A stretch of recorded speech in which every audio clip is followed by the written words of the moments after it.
नमस्कार दोस्तों, स्वागत है आपका स्टडी फॉर सिविल सर्विसेज में।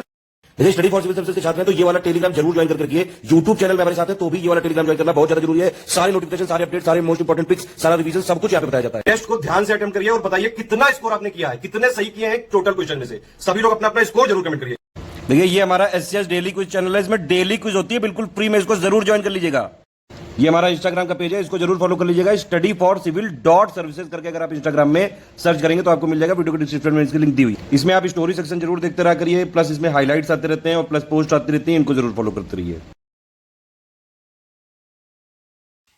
दोस्तों, समीक्षा अधिकारी के प्रीलिम्स एग्जामिनेशन के लिए ये full length mock test paper number 5 है। इससे पहले हमने 4 ऐसे ही मॉक टेस्ट बिल्कुल फुल लेंथ वाले वीडियोस के माध्यम से कंप्लीट किए हैं। उनके वीडियो चैनल पर उपलब्ध है, आप देख सकते हैं।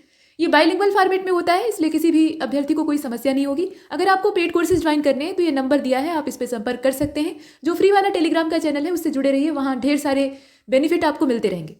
पहले क्वेश्चन को देखिए, इसमें कहा जा रहा है कि select the odd option among the following. अब यहाँ दिया हुआ है कुछ प्राचीन यानी जो पुरातात्विक स्थल है उनके नाम और उनकी जगह। तो देखिए इसमें से गलत कौन सा है। ऑड का मतलब यहाँ पे जो गलत है उसका चुनाव आपको करना था। तो बनावली की लोकेशन दी हुई है कि हरियाणा के हिसार डिस्ट्रिक्ट में है, मतलब लोकेट करता है। रंगपुर की लोकेशन ये कच्छ डिस्ट्रिक्ट है गुजरात का, जबकि लोथल जो है ये अहमदाबाद डिस्ट्रिक्ट गुजरात में ही स्थित है, और आलमगीरपुर ये मेरठ डिस्ट्रिक्ट जो उत्तर प्रदेश का है वहाँ पर स्थित है। तो आप बताएं कि इसमें से ऑड यानी जो विषम वाला है वो कौन सा है।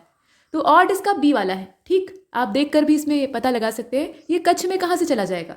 रंगपुर की जो एग्जैक्ट लोकेशन है वो काठियावाड़ में पड़ती है, तो यहाँ ये गलत दिया हुआ है, बाकी सभी सही है। क्वेश्चन नंबर 2 को देखिए, लिस्ट 1 को लिस्ट 2 से आपको मिलान करना है।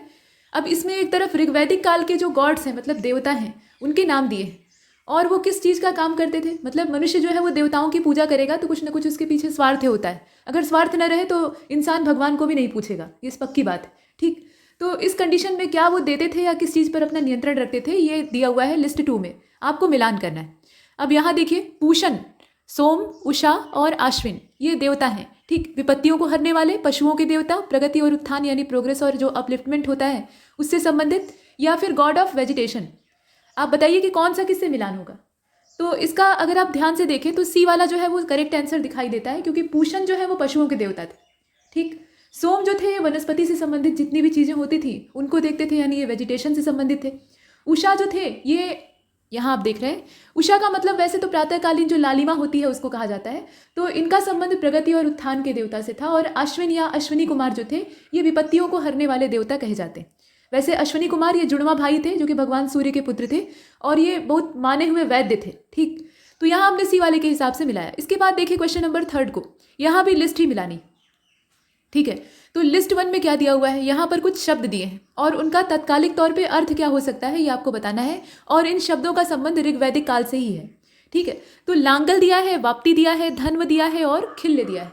खिल्य शब्द को लेकर बहुत से लोग कन्फ्यूजन में रहते हैं, तो इसमें ध्यान दीजिएगा कि कौन से समय में इस्तेमाल हो रहा है। ऋग्वैदिक काल में हो सकता है कि कुछ शब्द जो है वो अलग मतलब से जाने जाते हैं। उत्तर वैदिक काल या बाद का जो समय है उसमें इनका अर्थ परिवर्तित हो जाए। फिलहाल इसमें देखिए, तो इसका अगर आप मिलान कीजिएगा और इस पूरे प्रश्न को ध्यान से देखिए तो करेक्ट आंसर इसका ए वाला ही होगा। उसी के अकॉर्डिंग एक बार देख लेते हैं। मतलब तात्पर्य यह है कि लांगल जो है ये हल का पर्याय होता था। लांगल असल में किसको कहा जाता था, हल को कहा जाता था। और वाप्ति, वाप्ति ये नाई का पर्याय होता था जो बार होते हैं। ठीक है, धन्व ये मरुस्थल होता था जहाँ पर कुछ भी पैदा न हो और वर्षा की नितांत कमी हो। और खिल ये चारागाह को कहा जाता था जहाँ पशु चरने का काम करते थे, और ये समय है ऋग्वैदिक काल का। इसके बाद अगले वाले को देखते हैं। प्रश्न संख्या 4 में फिर से लिस्ट आ गई है। लिस्ट आयोग की भी फेवरेट है, यहाँ दी जा रही है, तो आयोग भी कम से कम 2-3 क्वेश्चन तो देता ही है ऐसे। ठीक, अब इसमें सन्निधाता है, प्रशास्ता है, व्यवहारिक है और कर्मांतिक है। इसमें फायदा आयोग का ये होता है कि एक साथ कई सारे क्वेश्चन एक ही प्रश्न में इंक्लूड हो जाते हैं, है ना। इसमें आप देख रहे हैं, इसमें अलग अलग 4 क्वेश्चन बन सकते थे, लेकिन इनको समेट के एक में मिलान करने के लिए दे दिया है। अभ्यर्थी का फायदा ये होता है कि कम से कम 2 की अगर सही जानकारी उसको है तो काफ़ी हद तक ये संभावना होती है कि आप सही उत्तर तक पहुँच जाएँ, बाकी 2 न भी पता रहे तो। ठीक, तो यहाँ आप देखें सन्निधाता, प्रशास्ता, व्यवहारिक और कर्मांतिक दिया हुआ है। ये जो पद है ये मौर्यकालीन है, देखकर मालूम हो रहा है। हालांकि मौर्योत्तर काल में भी प्रचलित थे, लेकिन मूल रूप से मौर्य प्रशासन। अब यहाँ देखिए, कारागार का अध्यक्ष, उद्योगों और कारखानों का अध्यक्ष यानी president of industries and factories. इसके अलावा स्टेट ट्रेजरर जो खजांची होता था, और चीफ जस्टिस। तो आप बताइए कि कौन सा किससे मिलान होगा। और इसका जो सही मिलान है वो बी वाले के अकॉर्डिंग कर लीजिए। तीसरा पहला, चौथा दूसरा, अर्थात सन्निधाता जो था वो राष्ट्रीय या राजकीय कोषाध्यक्ष होता था, मतलब ये खजांची होता था। ठीक है। प्रशासता क्या करता था? तो प्रशासता ये शासन करता था, लेकिन किस पर? कैदियों पर। तो ये कारागार का अध्यक्ष होता था, ठीक है, जेलर आप कह सकते हैं। और व्यवहारिक जो होता था ये मुख्य न्यायाधीश होता था, लोगों के व्यवहार के आधार पर निर्णय देता था, न्याय करता था। कर्मांतिक ये असल में जितने भी कर्म क्षेत्र मतलब कार्मिक क्षेत्र होते हैं उसमें उद्योग और धंधे कारखाने ये सब आते हैं, तो उनका अध्यक्ष हुआ करता था। तो बी वाला सही। इसके बाद अगले वाले को देखिए, फिफ्थ में कहा गया कि मौर्यकालीन जो राजस्व आय के नाम है वो यहाँ पर दिए हुए हैं। अब आपको ये चुनाव करना है या मिलान करना है कि ये आमदनी किससे प्राप्त होती थी। तो यहाँ आप देखें कि सेतु दिया है, ब्रज दिया है, सीता दिया है और उदक भाग दिया है। सामने जो लिस्ट है उसमें भी आप देख सकते हैं फल फूल सब्जियों से प्राप्त जो आमदनी होती थी, मतलब इनकम वहाँ से आती थी, या इनकम फ्रॉम स्टेट लैंड, यहाँ से इनकम प्राप्त हो, या एनिमल्स से जो इनकम मिलती थी, या इरिगेशन टैक्स सिंचाई कर जो होता था वहाँ से प्राप्त आमदनी। तो मिलान करके आप देखिए ये मौर्यकालीन ही है, इसमें ध्यान से देखिएगा। और इसका जो करेक्ट आंसर है वो इसमें डी वाला होना चाहिए। देखिए डी वाले के हिसाब से कर लेते हैं, मतलब पहला तीसरा दूसरा चौथा। अर्थात सेतु जो होता था ये फल फूल सब्जी से प्राप्त जो इनकम होती थी उसको कहा जाता था, मतलब ये एक प्रकार का यहाँ राजस्व आय का नाम है। ब्रज ये पशुओं से प्राप्त आमदनी को कहा जाता था। सीता ये राजकीय भूमि, सीता असल में राजकीय भूमि को ही कहा जाता है, लेकिन उससे प्राप्त आमदनी को भी सीता कहा गया, ठीक। इसके बाद उदक भाग जो होता था ये सिंचाई कर होता था। तो मिलान आप आराम से कर सकते हैं, ये तो आमने सामने ही मैच था, ठीक है, ये दोनों आमने सामने मैच थे, इसमें बस ऐसे क्रॉस मैच करना था। इसके बाद अगले वाले को देखते हैं। प्रश्न संख्या 6 में आपसे फिर से लिस्ट मिलाने को कहा जा रहा है। तो यहाँ पर जो बौद्ध संगीतियाँ हुई हैं, मतलब 4 बौद्ध संगीति हुई है, उनका जिक्र किया गया है। और उस समय में राजा कौन था, मतलब कौन सा राजा उस समय पद संभाल रहा था, या उसके सहयोग से संगीति हुई है वो दिया हुआ है। तो फर्स्ट बुद्धिस्ट काउंसिल है, सेकंड है, थर्ड है, फोर्थ है। कनिष्क, अजातशत्रु, अशोक और कालाशोक का नाम दिया है। मिलान कर लीजिए और बताइए इसमें कौन सा मिलान परफेक्ट होगा। देखिए इसका जो करेक्ट आंसर है वो इसमें सी वाला हो जाएगा। दूसरा चौथा तीसरा पहला उसी के अकॉर्डिंग देख लेते हैं। पहली जो बौद्ध संगीति होती है ये हर्यक डायनेस्टी के शासनकाल में होती है। अजातशत्रु इस समय राजा रहता है, ठीक है, हर्यक वंश में बिंबिसार के बाद उसका जो बेटा है अजातशत्रु वो इस समय राजा रहता है। तो इसको दूसरे वाले से मिला लीजिए। जो दूसरी बौद्ध संगीति है वो कालाशोक के समय में होती है, ठीक है, कालाशोक के समय में होती है। तीसरी वाली अशोक के समय में होती है। और चौथी वाली जो कुंडलवन कश्मीर में होती है, मगध क्षेत्र से बाहर, वो किसके समय में होती है? कनिष्क के ही शासनकाल में, उसी के सौजन्य से होती है। और ये जो चौथी वाली है यही बौद्ध धर्म का 2 स्पष्ट समुदायों में विभाजन हो जाता है। इसके बाद अगले वाले को देखते हैं। यहाँ फिर से लिस्ट आ गई। एक तरफ जैन तीर्थंकरों के नाम दिए हैं और उनका जो प्रतीक चिन्ह है वो साथ में दिया हुआ है। तो आप देखिए संभवनाथ, श्रेयांसनाथ, अनंतनाथ और मल्लीनाथ। असल में ये प्रतीक चिन्ह नहीं है, ये वो पेड़ हैं जिनके नीचे बैठकर इनको ज्ञान की प्राप्ति हुई थी। ये जो बुद्धिस्ट और जैनिज्म को मानने वाले मॉन्क्स होते थे या बड़े बड़े महापुरुष होते थे, इनको ज्ञान प्राप्ति के लिए एक छाया वाला स्थान चाहिए होता था जहाँ बैठकर ये तपस्या कर सकें। बड़े ही हठवादी होते थे, कठोर होते थे, ठीक। तो पेड़ की छाया इन्हें मिलती थी और जिस पेड़ के नीचे इन्हें इनलाइटमेंट मिल जाता था वो पेड़ पवित्र हो जाता था। तो यहाँ आप देखिए, और इसमें मिलान अगर आप कीजिएगा तो ये जो 7th वाला है इसमें ऊपर वाला ही सही है, ज़्यादा नीचे जाने की जरूरत नहीं है। चौथा दूसरा पहला तीसरा। संभवनाथ का संबंध किससे है? शाल के वृक्ष से है। और इसके बाद श्रेयांसनाथ को देखिए तो पलाश के पेड़ से इनका संबंध है। पलाश एक मध्यम आकार का वृक्ष होता है, बहुत बड़ा नहीं होता है, और इसे जंगल की आग भी कहा जाता है। ऐसा इसलिए क्योंकि बसंत काल में जब ये फूलता है तो लाल लाल रंग के फूल, ऐसा लगता है कि जंगल जल रहा है, ठीक है, बहुत खूबसूरत होता है। अनंतनाथ का जो चिन्ह था वो पीपल था, पीपल के नीचे बैठकर इनको इनलाइटमेंट मिला था। और मल्लीनाथ का था अशोक। इस प्रकार से हमने देखा। अगले वाले को देखें। लिस्ट 1 को लिस्ट 2 से आपको मिलाना है। नगर दिया है और उसके संस्थापक राजा का नाम दिया है। तो यहाँ देखिए मान्यखेत है, राजगृह है, पाटलिपुत्र है और प्राचीन नगर है, ठीक, प्राचीन नगर या प्राचीन नगर आप इसे कह लीजिए। तो इसमें आप बताइए कि मिलान कैसे होगा। देखिए इसका बी हो जाएगा। मान्यखेत को यहाँ स्थापित करने वाला या उसकी स्थापना करने वाला, पहले निशान लगा लेते हैं, बी वाला सही है, ठीक है। तीसरा पहला चौथा दूसरा। तो मान्यखेत की स्थापना किसने की थी? अमोघवर्ष ने की थी, मिला लीजिए यहाँ, ये सी वाले से, मतलब तीसरे वाले से मिल जाएगा। राजगृह की स्थापना बिंबिसार, वैसे देखिए राजगृह और जो मगध क्षेत्र था ये उससे पहले भी, मतलब हर्यक डायनेस्टी से पहले जो बृहद्रथ वंश था जिसका वर्णन महाभारत में मिलता है, राजा जरासंध वहाँ का, बृहद्रथ वहाँ का संस्थापक राजा था। उसके बाद उसका पुत्र जरासंध बहुत ही क्रूर और प्रतापी राजा था, तो उसकी जानकारी मिलती है, लेकिन इतिहास उसको नहीं मानता है। वो मानता है कि बिंबिसार से ही शुरुआत होती है, ठीक। तो राजगृह की स्थापना किसने की? बिंबिसार ने की। इसके बाद पाटलिपुत्र और प्राचीन नगर बचता है। तो इसमें आप देखें कि प्राचीन नगर का जो क्षेत्र है वो खारवेल के जिम्मे, और यहाँ पे ये गलत मिलान हो गया, इसे साफ कर लेते हैं, फिर से देखते हैं। मान्यखेत का अमोघवर्ष हो जाएगा, राजगृह का क्या हो जाएगा? बिंबिसार हो जाएगा, पाटलिपुत्र का उदयन हो जाएगा और प्राचीन नगर का खारवेल हो जाएगा। इस प्रकार से इसका मिलान। तो इसका जो करेक्ट आंसर है वो इसमें कौन सा होगा? बी वाला हो जाएगा। इसके बाद अगले वाले को देखते हैं। यहाँ देखिए कुछ लोग ये कंफ्यूज रहते हैं कि पाटलिपुत्र की स्थापना अजातशत्रु ने की थी। उसे एक नगर के तौर पर डेवलप करने वाला अजातशत्रु नहीं था। अजातशत्रु ने तो उसे एक सैनिक छावनी के तौर पर विकसित किया था। क्वेश्चन नंबर 9 में आपसे लिस्ट 1 को लिस्ट 2 से मिलाने के लिए कहा जा रहा है और यहाँ पांड्य डायनेस्टी है, चोल डायनेस्टी है, पल्लव है और राष्ट्रकूट है। दक्षिण वाला एरिया दिया हुआ है। अब इनके क्षेत्र के हिसाब से मदुरै आप देख रहे हैं, कांचीपुरम देख रहे हैं, तंजौर है और मान्यखेत है। अभी अभी आपने मान्यखेत को पीछे देखा है, तो यहाँ डायनेस्टी पता लग जाएगी। मिलान आपको करना है। अब देखिए इसका डी वाला सही है, ठीक है। 9वें को आप देख रहे हैं, इसका करेक्ट आंसर क्या होगा? डी वाला हो जाएगा, पहला, तीसरा, दूसरा, चौथा। मिलान कर लीजिए। पांडे का क्या हो जाएगा? मदुरै हो जाएगा। यहाँ ये सामने ही मैच था, ज़्यादा नीचे नहीं जाना था। इसके बाद चोल डायनेस्टी का यहाँ तंजौर से मिला लीजिए। पल्लव को आप किससे मिलाएंगे? कांचीपुरम से मिला लीजिए, बहुत बार आपने पढ़ा होगा। और राष्ट्रकूट को मान्यखेत से मिला लीजिए। हो गया। अगले वाले को देखिए। प्रश्न संख्या 10 में आपसे कहा गया कि लिस्ट 1 को लिस्ट 2 से मिलाइए। एक तरफ टाइटल्स दी हुई है, दूसरी तरफ एसोसिएटेड जो रूलर्स हैं उनके नाम दिए, मतलब किस टाइटल को या किस उपाधि को किस रूलर ने धारण किया था, असल में ये दिया है। तो आप मिलान करके बताइए कि कौन सा परफेक्ट है। और इसका जो करेक्ट आंसर है वो इसमें सी हो जाएगा। वैसे एक चीज़ और है कि जो उपाधियां आप देखते हैं, आवश्यक नहीं है कि वो सिर्फ एक ही राजा के जिम्मे हो। कई बार ऐसा होता है कि एक ही उपाधि को कई सारे राजा धारण करते हैं। तो इसमें कंफ्यूज नहीं होना है, जैसा विकल्प दिया रहेगा उसके हिसाब से आप चुनाव करेंगे। तो यहाँ परम सौगात दिया है, आदि वाराह की उपाधि है, पल्लवमल की उपाधि है, ठीक है, और शिवपाद शेखर की उपाधि है। राजाओं के नाम देखिए, राजा राज प्रथम है, राज्यवर्धन है, नंदीवर्मन द्वितीय है और मिहिर भोज का भी नाम दिया है। और इसका जो राइट आंसर था वो इसमें सी वाला था, उसी के अकॉर्डिंग देखना था। तो परम सौगात की उपाधि किसने धारण की थी? ये राज्यवर्धन ने धारण की थी। तो आप दूसरे वाले से मिला लीजिए। आदिवारा मिहिर भोज से मिला लीजिए। पल्लव मल की उपाधि या पल्लव मल्ल की उपाधि जो है ये नंदीवर्मन द्वितीय के द्वारा धारण की गई थी। और शिवपाद शेखर राजा राज प्रथम। इस प्रकार से हमने देखा। इसके बाद अगले वाले को देखते हैं। Arrange the following chronological order, मतलब ये जो दिया हुआ है ना, इसे आपको क्रम से व्यवस्थित करना है। तो घाघरा का युद्ध है, खानवा का युद्ध है, चौसा का युद्ध है, ये सब मध्यकालीन युद्ध है। आपको बताना है कि क्रम कौन सा होगा, पहले कौन सा और बाद में कौन सा। अब इसमें अगर आप देखें तो चौसा जो है वो सबसे लास्ट में होता है, ठीक है। शेरशाह सूरी और हुमायूं के बीच का प्रसिद्ध युद्ध है। खानवा का युद्ध ये बाबर के टाइम में लड़ा जाता है ना।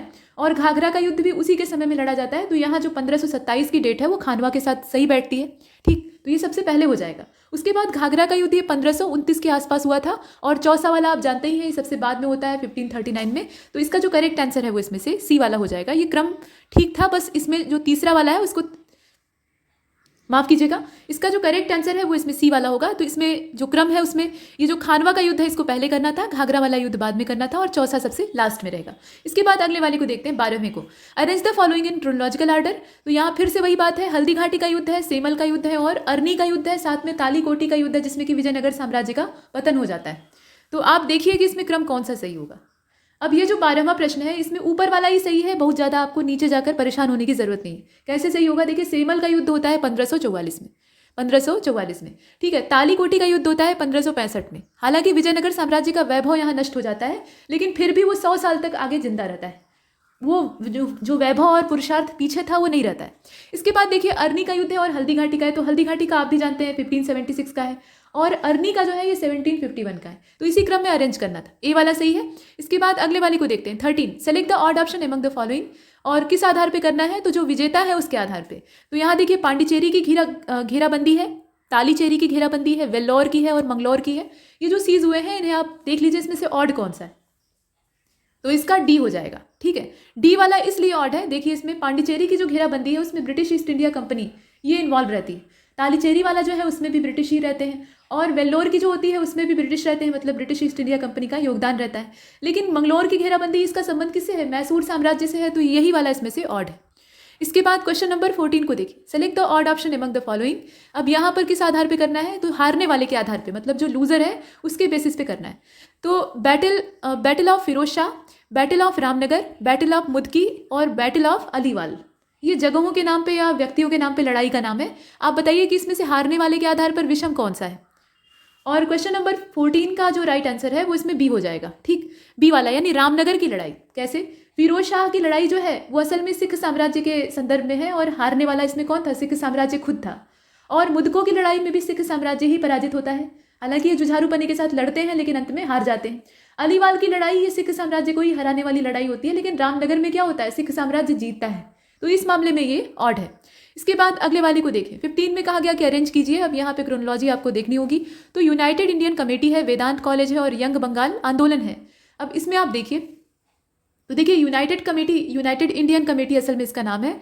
तो इसकी जो डेट है वो करीब 1883 के आसपास की है, ठीक। इसके बाद वेदांत कॉलेज जो है उसकी 25 है, सब 1800 वाले हैं। और यंग बंगाल का क्या है 26 है, तो इसी हिसाब से करना था। अब इसका जो करेक्ट यहाँ आंसर होगा आप देख सकते हैं, ये दूसरा, तीसरा और पहले के हिसाब से होगा और इसका जो करेक्ट आंसर है वो बी हो जाएगा। ठीक, यहाँ तक हमने देखा। क्वेश्चन नंबर 16 को देखिए। लिस्ट 1 को लिस्ट 2 से आपको मिलाना है। दीवाने इस्तिहाक है, दीवाने खैरात है, माफ़ कीजिएगा, दीवाने खैरात है और उसके नीचे जो अधिकारी लिखा है उसको आप इधर समझिए, ये इधर से आ गया है। ठीक है, काजी उल कजात है और दीवाने बंदगान है। मिलान आपको करना है और बताना है कि कौन सा डिपार्टमेंट किस चीज़ के नाम से जाना जाता था। अब यहाँ देखिए पूरा प्रश्न आपके सामने है और इसका जो करेक्ट मैच है वो डी वाला हो जाएगा। डी के अकॉर्डिंग देख लीजिए, पहला, तीसरा, दूसरा, चौथा। काजी उल कजात जो होता था या कुजात इसको कहा जाता था, तो ये सुल्तान के बाद न्याय का सर्वोच्च अधिकारी होता था। काजी शब्द से ही आप समझ लीजिए न्यायकर्ता, जो चीफ जस्टिस का पद होता है उस टाइप का ये कुछ होता था। सुल्तान सबसे सर्वोच्च होता था, ये तो मानी हुई बात है, तो इसको आपने देखा। इसके बाद देखिए इसमें जो दीवाने खैरात है ये दान का विभाग होता था, खैरात मतलब दान ही होता है। और दीवाने बंदगान ये बंदों का विभाग होता था, बंदे मतलब बंदी यानी दास। और दीवाने इस्तिहाक ये पेंशन विभाग होता था। तो ये क्रम है, डी वाला हमने देखा। इसके बाद अब अगले वाले को देखिए। 17 गलत का चयन आपको करना है। तो दीवाने मुस्तखराज ये अलाउद्दीन खिलजी के द्वारा एस्टैब्लिश किया गया था। दीवाने कोही ये मोहम्मद बिन तुगलक के द्वारा एस्टैब्लिश किया गया था। और दीवाने अर्ज का संस्थापक कौन था? फिरोज शाह तुगलक, सल्तनत कालीन। तो आप बताइए कि इसमें से इनकरेक्ट कौन सा है। अब ये जो 17 है ना, इसमें सिर्फ तीसरा वाला गलत है। तीसरा वाला इसलिए गलत है, यहाँ देखिए दीवाने अर्ज, सी वाले को लगाते हैं। दीवाने मुस्तखराज असल में वित्त विभाग होता था, ठीक है, फाइनेंस डिपार्टमेंट होता था। अलाउद्दीन खिलजी के द्वारा इसको इस्टेब्लिश किया गया था। दीवाने कोही ये असल में डिपार्टमेंट ऑफ एग्रीकल्चर होता था। दीवाने अमीर कोही की बात आप सुनते हैं। और मोहम्मद बिन तुगलक यानी एमबीटी जो है वो इसका संस्थापक था, लेकिन मिलिट्री डिपार्टमेंट था दीवाने अर्ज। और इसकी स्थापना करने वाला कौन था? बलबन था। और यहाँ क्या दिया है? फिरोज शाह तुगलक दिया है, तो ये गलत है। इसके बाद क्वेश्चन नंबर 18 को देखिए। अवरोही क्रम में आपको अरेंज करना है अकबर से संबंधित महत्वपूर्ण कार्य। तो देखिए abolition of jizya tax, declaration of Mahzar, मजहर एक तरह का घोषणा पत्र था, और इस्टेब्लिशमेंट ऑफ दीन ए इलाही धर्म की स्थापना। तो आप बताइए कि इसमें क्रम कौन सा होना चाहिए। अवरोही क्रम में आपको अरेंज करना है, इसका मतलब है कि सबसे बाद वाला सबसे पहले रहेगा, ये इसका तात्पर्य है। और क्वेश्चन नंबर 18 का फिर जो क्रम होगा वो तीसरा, दूसरा, पहला होगा, उलट देंगे बस। अर्थात दीन ए इलाही सबसे बाद में स्टैब्लिश होता है तो उसको सबसे पहले रखेंगे, उसके बाद फिर क्या करेंगे। इसमें हम जो करेक्ट आंसर था वो ए वाला था, उसी के अकॉर्डिंग कर रहे हैं। फिर मजहर की घोषणा होती है, फिर जजिया को सबसे पहले समाप्त किया जाता है। ठीक है, समाप्त करने की जो डेट है जजिया की वो 1564 की है। ठीक है, 1564 में होता है। मजहर की घोषणा करीब 1579 के आसपास होती है। दीन ए इलाही सबसे लास्ट का है 1582 का। तो इसका करेक्ट आंसर क्या होगा? ए वाला हो जाएगा। इसके बाद 19वें प्रश्न को देखिएगा। यहाँ पर डायनेस्टी दी हुई है और उससे संबंधित राजा का नाम दिया है। तो उत्पल वंश है, लोहार वंश है, ये सब कश्मीर के जो राजवंश है उनके नाम। गढ़वाल वंश भी आ गया इधर मैदानी इलाके में, और परमार वंश आ गया। अब इसमें राजाओं के नाम में आप संग्राम राज को देख रहे हैं, उपेंद्र का नाम है, अवंती वर्मन का नाम है और चंद्रदेव का नाम है। तो मिलान करके बताइए जल्दी से कि कौन सा किससे मिलेगा। देखिए इसका बी हो जाएगा, बी के हिसाब से कर लेते हैं। ठीक, तीसरा, पहला, चौथा, दूसरा, मतलब यह है कि उत्पल वंश की स्थापना अवंती वर्मन, ठीक है, उससे संबंध है। और लोहार वंश संग्राम राज, गढ़वाल वंश चंद्रदेव और परमार से उपेंद्र को जोड़ दीजिए, तो यही इसका क्रम है। बी वाला सही था। अगले वाले यानी 20वें को देखते हैं। Arrange the following in chronological order, important work related to Akbar. Akbar द्वारा महत्वपूर्ण जो कार्य किए गए थे उनसे संबंधित यहाँ क्रोनोलॉजी आपको अरेंज करनी है। तो नेटिव मैरिज एक्ट है, एज ऑफ कंसेंट है और सती प्रथा पर प्रतिबंध है। अब आप सोच रहे होंगे कि ये अकबर के द्वारा कहाँ से किया गया था, तो ये असल में अकबर के द्वारा नहीं, ये तो मॉडर्न एज की बात हो गई ना। नेटिव मैरिज एक्ट और एज ऑफ कंसेंट, ये तो आधुनिक काल अंग्रेजों का समय चल रहा था।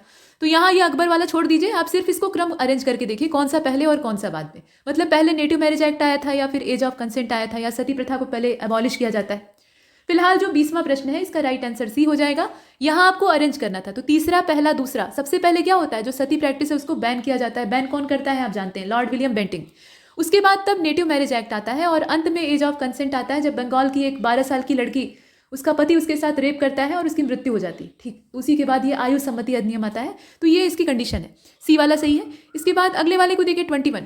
निम्नलिखित को कालानुक्रम में आपको व्यवस्थित करना है। तो दारुल उलूम आंदोलन है, इसके अलावा फराइजी मूवमेंट है और तायूनी मूवमेंट है, तयूनी भी इसको कहा जाता है। तो इसे आपको क्रोनोलॉजी लगानी थी। बताइए कि क्रम कौन सा होगा। अब दारुल उलूम की जो डेट है वो करीब 1868 के आसपास की है, यानी 1868। फराइजी की डेट जो है वो 1819 की है और तयूनी की 1839 है। तो सबसे पहले कौन रहेगा? फराइजी रहेगा, और इसीलिए इसका जो क्रम है वो बी वाला सही है।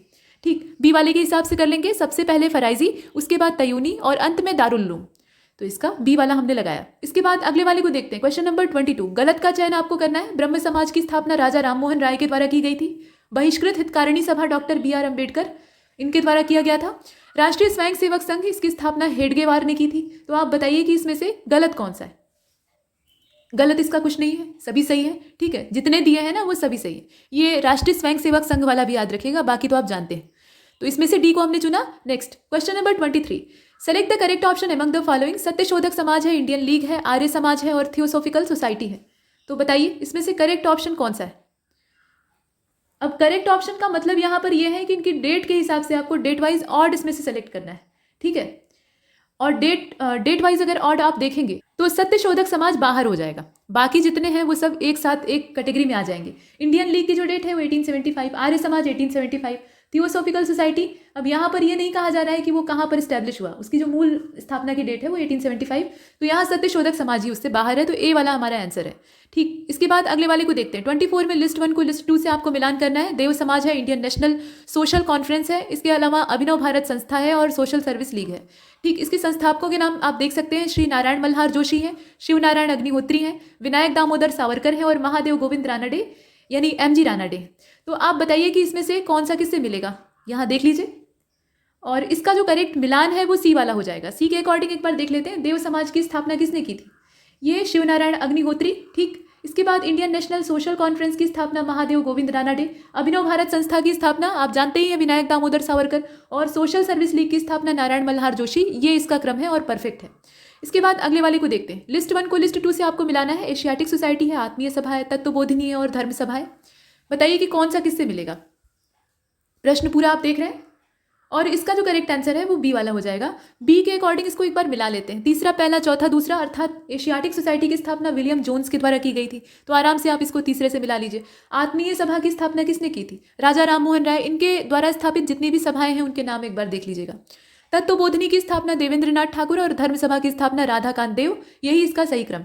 इसके बाद क्वेश्चन नंबर 26 में आपसे ऑड ऑप्शन को बाहर करने के लिए कहा जा रहा है। तो हंटर कमेटी की रिपोर्ट पब्लिश होती है, ये एक बात है। नागपुर सेशन कांग्रेस का होता है, इंडियन नेशनल कांग्रेस का। नॉन कॉपरेशन मूवमेंट जो है वो शुरू होता है और चौरी चौरा इंसिडेंट होता है। तो आप बताइए कि इसमें से ऑड ऑप्शन कौन सा है। और 26 का जो करेक्ट आंसर है वो इसमें डी हो जाएगा, क्योंकि बाकी की डेट एक जैसी है, मतलब एक ही सन में हुए हैं, लेकिन चौरी चौरा जो है वो 1922 में होता है और उसी की वजह से जो नॉन कॉपरेशन मूवमेंट है वो रद्द हो जाता है। हंटर कमेटी की रिपोर्ट पब्लिश होती है कब, 28 मई 1920 को। ठीक, कानपुर का माफ कीजिएगा, कांग्रेस का जो नागपुर अधिवेशन है वो असल में कब होता है, अधिकतर कांग्रेस के सेशन दिसंबर में होते हैं, तो ये भी दिसंबर में 1920 में होता है। असहयोग आंदोलन शुरू होता है 1 अगस्त 1920 को, लेकिन चौरी चौरा कब होता है, 4 फरवरी 1922। 4 फरवरी को रात में भीड़ जो है वो थाने में आग लगाती है और सुबह जब अखबार निकलता है 5 तारीख को तो ये न्यूज़ छपती है, इसलिए थोड़ा कंफ्यूजन लोगों को होता है कि 5 को हुआ कि 4 को, लेकिन एग्जैक्ट डेट जो है वो 4 तारीख। तो यहाँ आपने देखा। अब इसके बाद अगले वाले को देखिए 27, विषम का चयन आपको करना है। तो शिमला कॉन्फ्रेंस है, इसके अलावा नेवल रिबेलियन है, मतलब जो नौसेना का विद्रोह होता है, कैबिनेट मिशन अराइव करता है यानी भारत आता है, और डायरेक्ट एक्शन डे होता है, मतलब प्रत्यक्ष कार्यवाही दिवस जो मुस्लिम लीग का है सांप्रदायिक हिंसा भड़काने वाला, वो आयोजित होता है। तो इसमें से विषम कौन सा है। अब इसका विषम है ए वाला। वो विषम क्यों है आइए देखते हैं। बाकी जितने हैं वो 1946 के हैं, लेकिन अकेला ये जो शिमला सम्मेलन है ये असल में 25 जून 1945 को होता है, ये आप भी जानते हैं। बाकी जितने थे वो सब 46 वाले थे, तो ये इससे बाहर है। इसके बाद अगले वाले को देखिए 28, गलत का चयन आपको करना है। और गलत यहाँ पे किस आधार पे, तो देखिए session of Indian national Congress दिया है, मतलब कहाँ पर कौन सा अध्यक्ष या किस प्रकार के अध्यक्ष बनते हैं वो दिया है। मद्रास अधिवेशन में पहला मुस्लिम अध्यक्ष चुना जाता है। इलाहाबाद अधिवेशन में पहले अंग्रेज अध्यक्ष चुने जाते हैं। लाहौर सेशन जो होता है यहाँ वंदे मातरम को पहली बार गाया जाता है। और कलकत्ता सेशन में जनगण मन को गाया जाता है पहली बार। कलकत्ता में कई अधिवेशन हो चुके हैं, तो वो ध्यान दीजिएगा। अब यहाँ 28 में आप बताइए गलत कौन सा है। तो क्वेश्चन नंबर 28 का सी हो जाएगा। ठीक है, सी वाला इसमें से गलत है। लाहौर सेशन में पहली बार वंदे मातरम को गाया जाता है, ये वाला। वंदे मातरम भी पहली बार गाया जाता है कलकत्ता अधिवेशन में ही। और हमारा जो राष्ट्रगान है जनगण मन, वो भी कलकत्ता अधिवेशन में ही पहली बार गाया जाता है। और बाकी सब जो है वो सही है, तो हमने सी को चुना है। आगे बढ़ते हैं। देखिए प्रश्न संख्या 29, arrange the following in chronological order. तो यहाँ फ्रेजर कमीशन है, सार्जेंट कमीशन है, इसके अलावा मैकलेगन कमीशन है। इस प्रकार से ये कुछ आयोग हैं। आप बताइए कि इनका क्रम कौन सा होगा। तो आप जानते हैं कि जो फ्रेजर कमीशन है उसकी डेट करीब 1902 के आसपास की है, मतलब रिपोर्ट पेश करना और स्थापित होना दोनों में अंतर होता है। फिलहाल 1902। सार्जेंट कमीशन की जो डेट है वो 1944 की, और मैकलेगन कमीशन जो है या समिति है उसकी डेट 1914 की है। तो इस हिसाब से अगर आप अरेंज करेंगे तो इसका जो करेक्ट आंसर है वो इसमें से डी वाला हो जाएगा। ठीक, सबसे पहले फ्रेजर पुराना है, उसके बाद कौन आएगा, मैकलेगन आएगा, फिर लास्ट में सार्जेंट।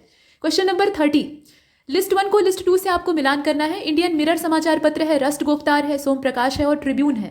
ठीक है, किसने किसको निकाला था या स्थापित किया था वो बताइए। तो दादा भाई नौरोजी है, दयाल सिंह मजीठिया है, देवेंद्र नाथ टैगोर है और द्वारका विद्याभूषण है। द्वारका नाथ विद्याभूषण इन्हें कहा जाता था। तो ये कुछ दिया हुआ है, मिलान करके बताइएगा। देखिए इसका बी हो जाएगा, बी के हिसाब से कर लेंगे। और इस प्रकार के मिलान वाले प्रश्नों में थोड़ी सरलता होती है, कुछ उत्तर नहीं भी पता हो तो भी हो जाता है। इंडियन मिरर समाचार पत्र देवेंद्र नाथ टैगोर। ठीक है, दादा भाई नौरोजी ने राष्ट्र गुप्तार निकाला था, तो आपको पता ही है, इसको आराम से आप मिला सकते हैं यहाँ पर पहले वाले से। और बी का पहला इसमें जहाँ जहाँ दिया है उसी को आपको चुनना था, तो इसमें आपका एलिमिनेशन आराम से हो जाता है। नीचे वाले 2 विकल्प तो पहले ही साफ हो जाते। अब इसमें से आपको देखना है, तो इसमें से बी का पहला किसमें है, सिर्फ बी वाले में। तो एक अगर आपको पता है राष्ट्र गुप्तार तो आप आराम से कर सकते थे। इंडियन मिरर के जो संस्थापन करता है वो देवेंद्र नाथ टैगोर थे। सोम प्रकाश की स्थापना किसने की थी, तो द्वारकानाथ विद्याभूषण। और ट्रिब्यून से संबंध किसका था, दयाल सिंह मजीठिया का। बी वाला हमने देखा। इसके बाद अगले वाले को देखिए। क्वेश्चन नंबर 31 में आपसे कहा गया कि किस फसल के उत्पादन में यूपी जो है वो भारत में पहली पोजीशन पर नहीं है। अब यहाँ देखिए, अब यहाँ फसल के अलावा जो बाकी चीज़ें हैं वो भी दी हैं। मांस कोई फसल तो होती नहीं है, लेकिन कुल मिलाकर उत्पादन के हिसाब से यहाँ यूपी का आपको नंबर देखना है, ये ध्यान दीजिए। फसल हो या ना हो उससे कोई आवश्यक मतलब नहीं है। तो यहाँ बताइए उत्तर प्रदेश का किसमें पहला नंबर नहीं है। देख लीजिए, मांस दिया है, मटर दिया है, फ्रूट दिया है और फूड ग्रेन टोटल जो होता है मतलब कुल खाद्यान्न वो दिया हुआ है। तो 31 का सी हो जाएगा। फल के उत्पादन में, फल के उत्पादन में यूपी जो है वो भारत में 3rd पोजीशन पे है। इतनी भी बुरी कंडीशन नहीं है, लेकिन फिर भी तीसरा स्थान है, यहाँ पहला स्थान नहीं है। बाकी जितने हैं उनके मामले में उत्तर प्रदेश का पहला स्थान है, मांस के उत्पादन में, मटर उत्पादन में और इसके अलावा जो कुल खाद्यान्न उत्पादन है उसमें भी। 32 को देखते हैं। लिस्ट 1 को लिस्ट 2 से मिलाना है। सिटीज इन उत्तर प्रदेश ये दिया हुआ है और जो फसल उत्पादन है उसमें कौन सा प्रथम है ये दिया हुआ है। तो प्रतापगढ़ है, ठीक है, मैनपुरी है, गोरखपुर है और फर्रुखाबाद है। केला, लहसुन, खरबूज और आंवला दिया है। आप आराम से इसमें पहुंच सकते थे। ए वाले को आप किससे मिलाएंगे, चौथे से मिलाएंगे, क्योंकि प्रतापगढ़ का क्या है, आंवला है। तो बहुत आराम से आपको उत्तर मिल जाएगा। सिर्फ एक पता हो तो आप आराम से पूरा निकाल सकते हैं। फिलहाल सभी को देख लेते हैं। ठीक है, प्रतापगढ़ का आंवला है, मैनपुरी का लहसुन है, ठीक, मैनपुरी का लहसुन है, गोरखपुर का केला है और वो केला थोड़ा अलग टाइप का होता है, मतलब ये सामान्य केले से थोड़ा भिन्न होता है। फर्रुखाबाद का खरबूज है, ये हमने देखा। इसके बाद अगले वाले को देखते हैं। यहाँ पर 33वें में आपको भारत के राज्य और उत्पादन में पहली पोजीशन जो है इनकी, मतलब कौन सी चीज़ के उत्पादन में पहली पोजीशन है वो दी हुई है। इसमें से ऑड ऑप्शन आपको बाहर करना है। तो देख लीजिए, अब जो 33 आप देख रहे हैं ना, कर्नाटक का, यहाँ देखिए कर्नाटक दिया है, उसके आगे जो मलबरी सिल्क है वो दिया हुआ है। मेघालय से इरी सिल्क का उत्पादन होता है, सिल्क भी कई प्रकार से प्राप्त किया जाता है। इसके बाद झारखंड से टसर रेशम प्राप्त होता है और कर्नाटका से मूंगा सिल्क प्राप्त होता है, ये दिया हुआ है। ठीक है, इस प्रकार से दिया है। अब यहाँ थोड़ी सी दिक्कत यह है कि यहाँ कुल रेशम दिया है और यहाँ पर मूंगा सिल्क दिया हुआ है, तो जो कुल रेशम वाला है उसी को ध्यान दीजिएगा। ठीक, अब इसका जो करेक्ट आंसर है वो इसमें से कौन सा हो जाएगा, बी वाला हो जाएगा, क्योंकि कर्नाटक से कुल रेशम का उत्पादन जो है वो तो होता ही है, लेकिन उसके साथ साथ शहतूत रेशम का उत्पादन होता है, वो सही बात है। मतलब मलबरी रेशम ये दक्षिण भारत के जितने राज्य हैं उसमें से जितने रेशम उत्पादक राज्य हैं उनकी विशेषता है। मतलब शहतूत के पेड़ पर कीड़ा पालकर और उसका उत्पादन किया जाता है। असम का ईरी रेशम है, ठीक है, झारखंड का टसर है, इस प्रकार से। और मूंगा रेशम के मामले में तो जो पूर्वोत्तर के राज्य हैं वही यहाँ नंबर 1 रहेंगे। तो इसका करेक्ट आंसर फिर क्या होगा, इसमें से बी वाला हो जाएगा, मेघालय जो दे दिया है ईरी रेशम का। ठीक, इसके बाद आगे बढ़ते हैं। वहाँ असम होना चाहिए था। 34 में कहा गया कि गलत विकल्प का चयन कीजिए, तो यहाँ 4 स्टेटमेंट दे रखा है। भारत विश्व में सीसा का 7वां सबसे बड़ा उत्पादक देश है, ठीक है, 7th largest producing country of lead in the world. और भारत विश्व में चौथा लौह अयस्क का सबसे बड़ा उत्पादक देश है। बॉक्साइट के मामले में भारत की पूरे विश्व में जो रैंकिंग है वो 5th है और यूरेनियम के मामले में 8th रैंकिंग है, यानी 8वां स्थान है। अब 34 में क्या होगा, तो गलत इसका डी वाला है। ठीक है, यूरेनियम के मामले में अगर देखा जाए तो भारत की जो स्थिति है पूरे विश्व में 11वीं है, 11वां सबसे बड़ा उत्पादक है, और यहाँ क्या दिया है 8वां, तो इसीलिए ये गलत है। यहाँ पर 11th होना चाहिए था, बाकी सभी सही है, तो इन डाटा को आप याद कर सकते हैं। इसके बाद 35 को देखिएगा, निम्नलिखित में से कौन सा राज्य शीर्ष 4 कोयला उत्पादक राज्यों में शामिल नहीं है, और साथ में यह भी पूछ लिया है कि निम्नलिखित में से कौन सा राज्य शीर्ष 4 जो सिलेमेनाइट उत्पादक राज्य हैं उनमें शामिल नहीं। ठीक है, सिलेमेनाइट प्रोड्यूसिंग स्टेट में शामिल नहीं है। तो यहाँ छत्तीसगढ़ और आंध्र प्रदेश का ऑप्शन है, तेलंगाना, मध्य प्रदेश, झारखंड, ओडिशा और केरल। अब देखिए 35 का जो राइट आंसर है वो इसमें बी हो जाएगा, तेलंगाना और मध्य प्रदेश। ये वाला जो पेयर है ना, ये परफेक्ट है। असल में जो टॉप 4 आप इसमें ऐसे देख सकते हैं, पहले कोल वाला है ना, तो टॉप 4 जो कोल प्रोड्यूसिंग स्टेट है उसमें छत्तीसगढ़ है, ओडिशा है, झारखंड है और मध्य प्रदेश। तेलंगाना उससे बाहर है। और जो 4 सिलिमेनाइट उत्पादक राज्य हैं उसमें आंध्र, ओडिशा और केरल का नाम आता है। मध्य प्रदेश उससे बाहर है, तो इसीलिए हमने बी को चुना है। इसके बाद अगले वाले को देखते हैं। क्वेश्चन नंबर 36 में आपसे गेहूं की किस्मों से संबंधित जो विषम विकल्प है उसका चयन करने के लिए कहा जा रहा है। फसलों की किस्म के बारे में एक बार पढ़ लीजिएगा, इससे प्रश्न बनते ही बनते हैं। तो पूसा सुगंधा है, मैक्रोनी है, पूसा सिंधुगंगा है और गिरजा गोमती है। गेहूं की नस्लों के नाम है, लेकिन आप ध्यान दीजिएगा सुगंधा नाम जहां भी आपको दिखे तो इसका अर्थ आप सीधा सुगंध से निकालिएगा, मतलब ऐसा अनाज जिससे कि सुगंध आती हो। और खुशबू वाले चावल लोगों को बहुत पसंद होते हैं, तो ये सुगंधा जो है ये खुशबूदार चावल होता है। बासमती तो नहीं होता है, लेकिन इसके अंदर महक होती है अच्छी वाली। इसके बाद तो ये धान की वेराइटी हो गई, बाकी सब गेहूं के। अगले वाले को देखिए, क्वेश्चन नंबर 37 में आपसे लिस्ट 1 लिस्ट 2 फिर से मिलाने के लिए कहा जा रहा है। तो इंदिरा सागर बांध है, मैटूर डैम है, मैथन है मतलब मैथान बांध है, और हीराकुंड डैम या हीराकुंड बांध है। यहाँ नदियों के नाम दिए हैं कि कौन सी नदी पर कौन सा बना हुआ है। तो महानदी है, नर्मदा है, बराकर है और कावेरी है। आप बताइए कौन सा किससे मिलान करेगा।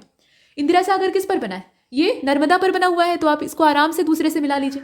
अच्छा, अब ए वाले को हमने दूसरे से मिलाया तो हमारा उत्तर तो सामने आ गया। सिर्फ एक एलिमिनेशन आपको करना था, बाकी सब अपने आप मैच कर गए। फिलहाल देख लेते हैं। तो मैटूर डैम जो है वो कावेरी पर, मैथान जो है वो बराकर पर और हीराकुंड महानदी पर। इस प्रकार से इसका मैच होगा। इसके बाद अगले वाले को देखते हैं। क्वेश्चन नंबर 38, गलत का चयन आपको करना है। तो नर्मदा नदी पर there hydro electric power plant बना हुआ है, ऐसा दिया हुआ है। और सतलज नदी पर नाथपा झाकड़ी बना हुआ है, आपने अभी न्यूज़ में था सुना होगा। और सिलेरू नदी पर यहाँ आप देखिए रिवर सिलेरू जो है ये बाली मेला हाइड्रो इलेक्ट्रिक पावर प्लांट से रिलेट करती है। भागीरथी नदी पर टिहरी डैम जो प्रोजेक्ट है हाइड्रो इलेक्ट्रिक प्रोजेक्ट है वो बना हुआ है। गलत क्या है आप बताइए।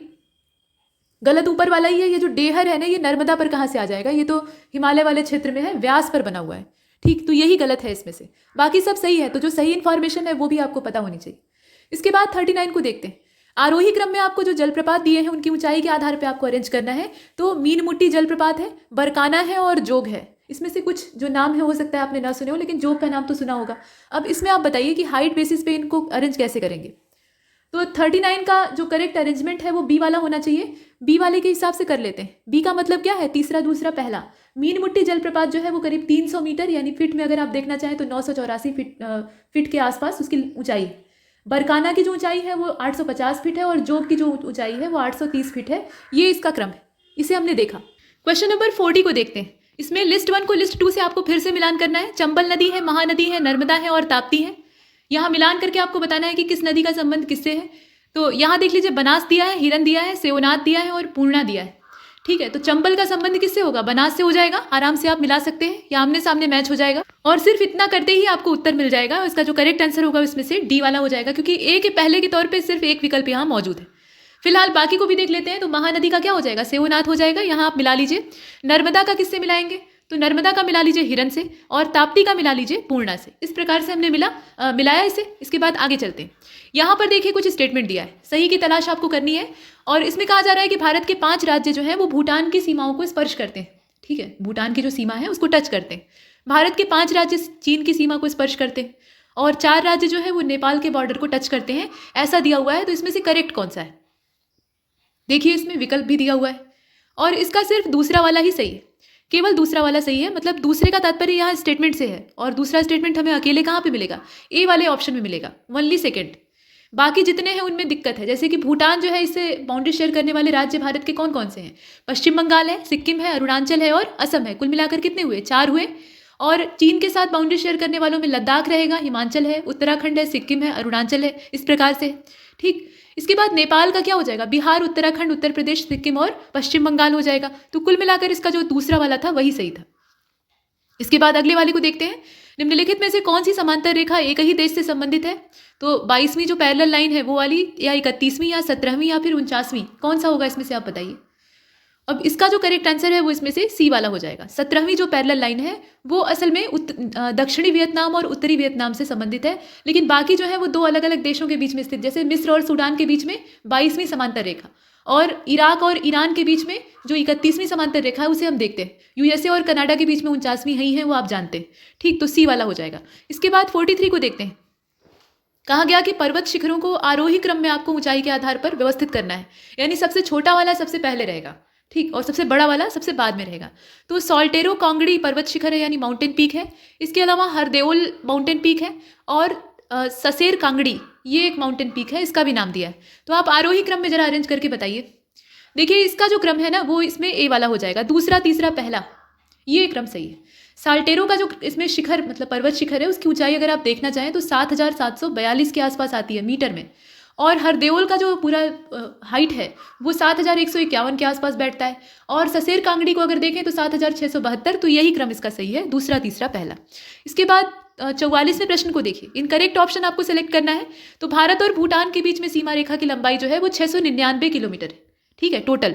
और भारत और नेपाल के बीच में जो सीमा रेखा की लंबाई है वो 1751 किलोमीटर है। भारत और म्यांमार के बीच में जो सीमा रेखा की लंबाई है वो 1634 किलोमीटर है। तो आपको देखना यह है कि इनकरेक्ट कौन सा है। इनकरेक्ट इसका तीसरा वाला है, ठीक, तीसरा वाला है, यानी हम बी को चुनेंगे। ये जो border line between India and Myanmar दिया हुआ है ये गलत है। भारत और म्यांमार के बीच में जो सीमा रेखा है उसकी लंबाई 1643 है, न कि 1634। थोड़ा सा अंकों का हेरफेर है, ध्यान दीजिएगा।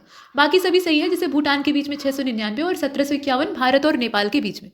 इसके बाद क्वेश्चन नंबर 45, यहाँ पर नेशनल हाईवे दिया हुआ है, national highway number 65 does not pass through which of the following state. मतलब ये जो राजमार्ग संख्या 65 है ये किस स्टेट से होकर नहीं गुजरता है। और नेशनल हाईवे नंबर 5 जो है ये कहाँ से होकर नहीं गुजरता है वो आपको बताना है। तो दोनों के बारे में देख लीजिएगा। आंध्र प्रदेश और पंजाब दिया है, मध्य प्रदेश और उत्तराखंड है, ऐसे ही दो विकल्प और हैं। और इसका जो करेक्ट आंसर है वो इसमें बी वाला हो जाएगा। बी वाले के हिसाब से करेंगे, मध्य प्रदेश और उत्तराखंड। कैसे? तो जो राजमार्ग संख्या 65 है उसे अगर आप देखें तो आंध्र प्रदेश, महाराष्ट्र, कर्नाटक और तेलंगाना इन राज्यों से होकर ये गुजरता है। और राष्ट्रीय राजमार्ग संख्या 5 ये हरियाणा, चंडीगढ़, हिमाचल प्रदेश और पंजाब से होकर गुजरता है। तो ये इनका क्रम है। इसके बाद 46वें को देखिए, निम्नलिखित में से कौन सा हिमनद काराकोरम पर्वत श्रृंखला से रिलेट नहीं करता है। तो यहाँ दियामीर है, हिस्पार है, मिलाम है और बियाफो है, ये सब ग्लेशियर्स के नाम है। बताइए काराकोरम रेंज से कौन सा बिलोंग नहीं करता है। और 46 का बी हो जाएगा, माफ कीजिएगा इसमें सी वाला हो जाएगा, मिलाम हिमनद, ठीक है। बाकी जितने हैं वो काराकोरम से बिलोंग करते हैं। दियामीर जो है, दियामीर ग्लेशियर, ये काराकोरम पर्वत श्रृंखला का हिस्सा है। हिस्पार भी उसी का हिस्सा है और बियाफो भी उसी का हिस्सा है। लेकिन मिलाम को आप जानते हैं कि जो पिथौरागढ़ की त्रिशूल चोटी है उससे इसका संबंध है, ठीक। तो मिलाम इससे बाहर हो जाएगा। इसके बाद 47 को देखते हैं। इनकरेक्ट ऑप्शन आपको सिलेक्ट करना है। तो बनिहाल दर्रा पीर पंजाल रेंज में आता है। पांगसाऊ दर्रा ये अरुणाचल प्रदेश राज्य में पड़ता है। दीफू दर्रा ये मैकमोहन रेखा के पास में है, यहाँ राज्य नहीं दिया है, रेखा दिया है। और बोमडिला जो है ये भूटान के पश्चिम में है।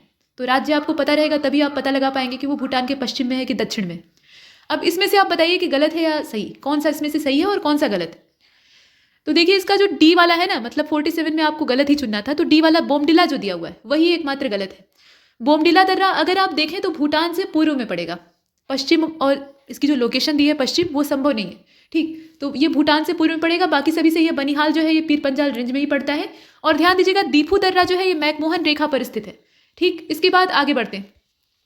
48 में आपको दिया हुआ है इसमें कुछ विकल्प और इसमें से विषम का चुनाव आपको करना है। तो इक्वेडोर उत्तरी अमेरिका देश, उत्तरी अमेरिकन कंट्री है। क्यूबा जो है ये उत्तरी अमेरिकन कंट्री है। कोस्टा रिका जो है ये भी नॉर्थ अमेरिकन या उत्तरी अमेरिकन कंट्री है। और मैक्सिको जो है वो भी। अब इसमें से आप बताइए कि विषम कौन सा है। तो विषम इसका ऊपर वाला है। क्यूबा ये उत्तरी अमेरिकी देश है, कोस्टा रिका भी नॉर्थ अमेरिकन ही है और मैक्सिको भी है। लेकिन यहाँ अगर आप देखें तो इक्वेडोर जो है ये साउथ अमेरिकन हो जाएगा, ठीक। तो इक्वेडोर इससे बाहर है, ये ए वाला जो है। इसके बाद 49 को देखिए, यहाँ पर इनकरेक्ट ऑप्शन आपको सेलेक्ट करना है। वॉल्केनो दिया हुआ है और लोकेशन दी है। तो मौना लोआ है, कोटोपैक्सी है, माउंट एल्ब्रूस है और माउंट बोना है। इस प्रकार से ज्वालामुखी है। मौना लोआ की लोकेशन कहाँ पे है? इंडोनेशिया में है। कोटोपैक्सी की इक्वाडोर में है। माउंट एल्ब्रूस की रूस में है और माउंट बोना की अलास्का में है। बताइए कि गलत कौन सा है। तो गलत ऊपर का ही है, ये मौना लोआ जो दे रखा है। मौना लोआ कहाँ पे है? ये हवाई द्वीप पे पड़ता है, ये आप भी जानते हैं। यहाँ इंडोनेशिया कहाँ से आ जाएगा। इसके बाद 50वें को देखते हैं। यहाँ ऑड ऑप्शन आपको बाहर करना है। तो शिव सागर झील जो है वो महाराष्ट्र में है। हुसैन सागर तेलंगाना में है। बेला सागर ये मध्य प्रदेश में है और कलिवेली ये तमिलनाडु में है। तो आप बताइए कि इसमें से ऑड वाला कौन सा है। तो ऑड इसका सी वाला है, जो बेला सागर दिया है। शिव सागर झील महाराष्ट्र में है, सही बात है। हुसैन सागर जो है ये तेलंगाना में है, वो भी ठीक है। लेकिन बेला सागर की लोकेशन कहाँ है? ये यूपी में है और यहाँ घुसा दिया है मध्य प्रदेश को, इसीलिए ये गलत हो गया है और वही विषम है, बाकी सभी सही।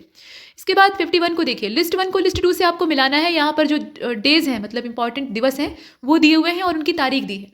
तो 24 अप्रैल, 8 मई, 20 जून और 28 जुलाई है। और इधर red cross, world red cross day है। इसके अलावा विश्व हेपेटाइटिस दिवस है, यानी वर्ल्ड हेपेटाइटिस डे है। नेशनल पंचायती राज डे है और वर्ल्ड रेफ्यूजी डे है। तो मिलान करके बताइए कौन सा किससे मिलेगा। इसका बी हो जाएगा। बी के हिसाब से देख लेते हैं। अर्थात 24 अप्रैल को राष्ट्रीय पंचायती दिवस होता है। विश्व रेड क्रॉस दिवस जो है वो 8 मई का होगा। 20 जून का क्या हो जाएगा? शरणार्थी दिवस। और 28 जुलाई का हेपेटाइटिस डे। ये इसका क्रम है। इसके बाद अगले वाले को देखिए, 52वां। यहाँ मिलान करना है। कुरनूल, ओरछा, भरूच और उज्जैन अब ये किन नदियों के तट पे या किन नदियों के पास स्थित है, उसमें आप तुंगभद्रा, नर्मदा, बेतवा और क्षिप्रा को देख रहे हैं। बताइए इसमें से कौन सा किससे मिलान करेगा। तो कुल यहाँ अगर आप देखें तो मिलान जो है कोड के हिसाब से डी वाला सही है। पहला, तीसरा, दूसरा, चौथा, डी वाले को हम चुनते हैं। अर्थात कुरनूल जो है ये तुंगभद्रा नदी से रिलेट कर रहा है, ओरछा ये बेतवा से रिलेट करता है। ठीक है, भरूच का संबंध नर्मदा से है और उज्जैन का क्षिप्रा से है, ये तो आप जानते हैं। इसके बाद आगे चलते हैं, अगले वाले को देख लेते हैं। यहाँ पर 53 में आपसे कहा जा रहा है कि विषम विकल्प का चयन कीजिएगा और संविधान की विशेषताओं से ये संबंधित है। तो राज्यसभा के सदस्यों का निर्वाचन, समवर्ती सूची, व्यापार, वाणिज्य और समागम को स्वतंत्रता और संसद के दोनों सदनों की संयुक्त बैठक। अब इसमें आपको बताना है, तो ये जो 53 है इसका करेक्ट आंसर ए वाला हो जाएगा। मतलब यहाँ आपको असल में ये देखना था कि कौन सा किस स्रोत से लिया गया है। तो ऑस्ट्रेलिया के संविधान से हमने समवर्ती सूची और व्यापार, वाणिज्य और समागम को स्वतंत्रता और संसद के दोनों सदनों का जो ज्वाइंट सेशन होता है वो सब उठाया है। लेकिन साउथ अमेरिकन कॉन्स्टिट्यूशन से हमने राज्यसभा के सदस्यों के निर्वाचन की प्रक्रिया को लिया है, तो वो इससे बाहर हो जाता है। इसके बाद 54 को देखिए, select the incorrect option from the following. तो 11th शेड्यूल जो संविधान का है उसमें 29 सब्जेक्ट हैं। ठीक है, 29 मैटर हैं। और इसके बाद देखिए 11th schedule was added by 73rd amendment act of 1992, जो 73वां संशोधन होता है 1992 का, उसके द्वारा इसे जोड़ा गया है। और जो 12वां शेड्यूल है यानी 12वीं अनुसूची है उसमें 18 सब्जेक्ट या 18 मैटर्स हैं। और ये जो 12वां शेड्यूल है इसको ऐड किया गया था 74वें संविधान संशोधन 1993 के द्वारा। तो आप बताइए कि इसमें से गलत कौन सा है। गलत इसका डी वाला है। ठीक है, जो लास्ट में कहा गया ना कि ये 12वां जो शेड्यूल जोड़ा जाता है 12वीं अनुसूची 1993 में 74वां करके जोड़ा जाता है, यही गलत है। 1993 की तारीख असल में गलत है। जो 11वीं अनुसूची को आप देख रहे हैं तो इसमें 29 विषय हैं। ठीक है, टोटल। और 1992 में 73वें संशोधन के द्वारा इसको जोड़ा जाता है, वो सही बात है। और इसके बाद 12वीं को भी उसी समय मतलब 1992 में ही 74वां संशोधन करके जोड़ा जाता है। तो यहाँ 1993 नहीं बल्कि 92 ही रहेगा। इसके बाद 55 को देखिए, यहाँ पर इनकरेक्ट ऑप्शन आपको सेलेक्ट करना है। तो जो अनुच्छेद दिया है उसे ध्यान से देख लेते हैं। अंतर्राज्यीय परिषदों के संबंध में उपबंध दिए हैं, ये 263वां आर्टिकल है। 312वें आर्टिकल में ऑल इंडिया सर्विसेज है और 314वें में क्या है, public service commission for the union and the state. मतलब ये जो पब्लिक सर्विस कमीशन है अलग अलग राज्यों के लिए, जैसे कि आप यूपी पीसीएस का एग्जाम दे रहे हैं तो उसी प्रकार से, तो उनकी जो स्थापना का प्रावधान है वो 314 में है। आप बताइए कि गलत कौन सा है। 55 का जो राइट आंसर है वो इसमें सी हो जाएगा, तीसरा वाला। ठीक है, तीसरा वाला इसमें से गलत है, ओनली थर्ड। कैसे?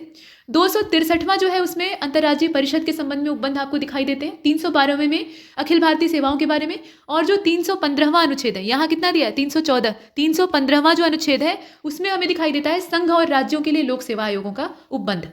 इसके बाद 56 को देखिए। 56 में आपसे पूछा गया कि करेक्ट कौन सा है, आप बताइए। तो जो 44वां अनुच्छेद है उसमें ग्राम पंचायतों के ऑर्गेनाइजेशन की बात कही गई है। जो 17वां आर्टिकल है या अनुच्छेद है उसमें एबोलिशन ऑफ अनटचेबिलिटी यानी अछूत या जो अस्पृश्यता है उसके उन्मूलन की बात कही गई है। और आर्टिकल 49 में separation of judiciary from executive, ये वाला जो फंडा है ये दिखाई देता है, मतलब कार्यपालिका से न्यायपालिका का पृथक्करण। तो सही कौन सा है? सही इसका सिर्फ दूसरा वाला है, अस्पृश्यता उन्मूलन समानता के अधिकार के अंतर्गत ये एक मौलिक अधिकार है। बाकी दोनों अनुच्छेद गलत दिए हुए हैं, मतलब जानकारी गलत है। 40वें अनुच्छेद में पंचायतों का गठन हमें दिखाई देता है और जो अनुच्छेद 50 है उसमें न्यायपालिका से कार्यपालिका का पृथक्करण कर दिया गया है, तो वो सारे गलत हो गए। इसका करेक्ट आंसर इसमें से कौन सा होगा? बी वाला हो जाएगा।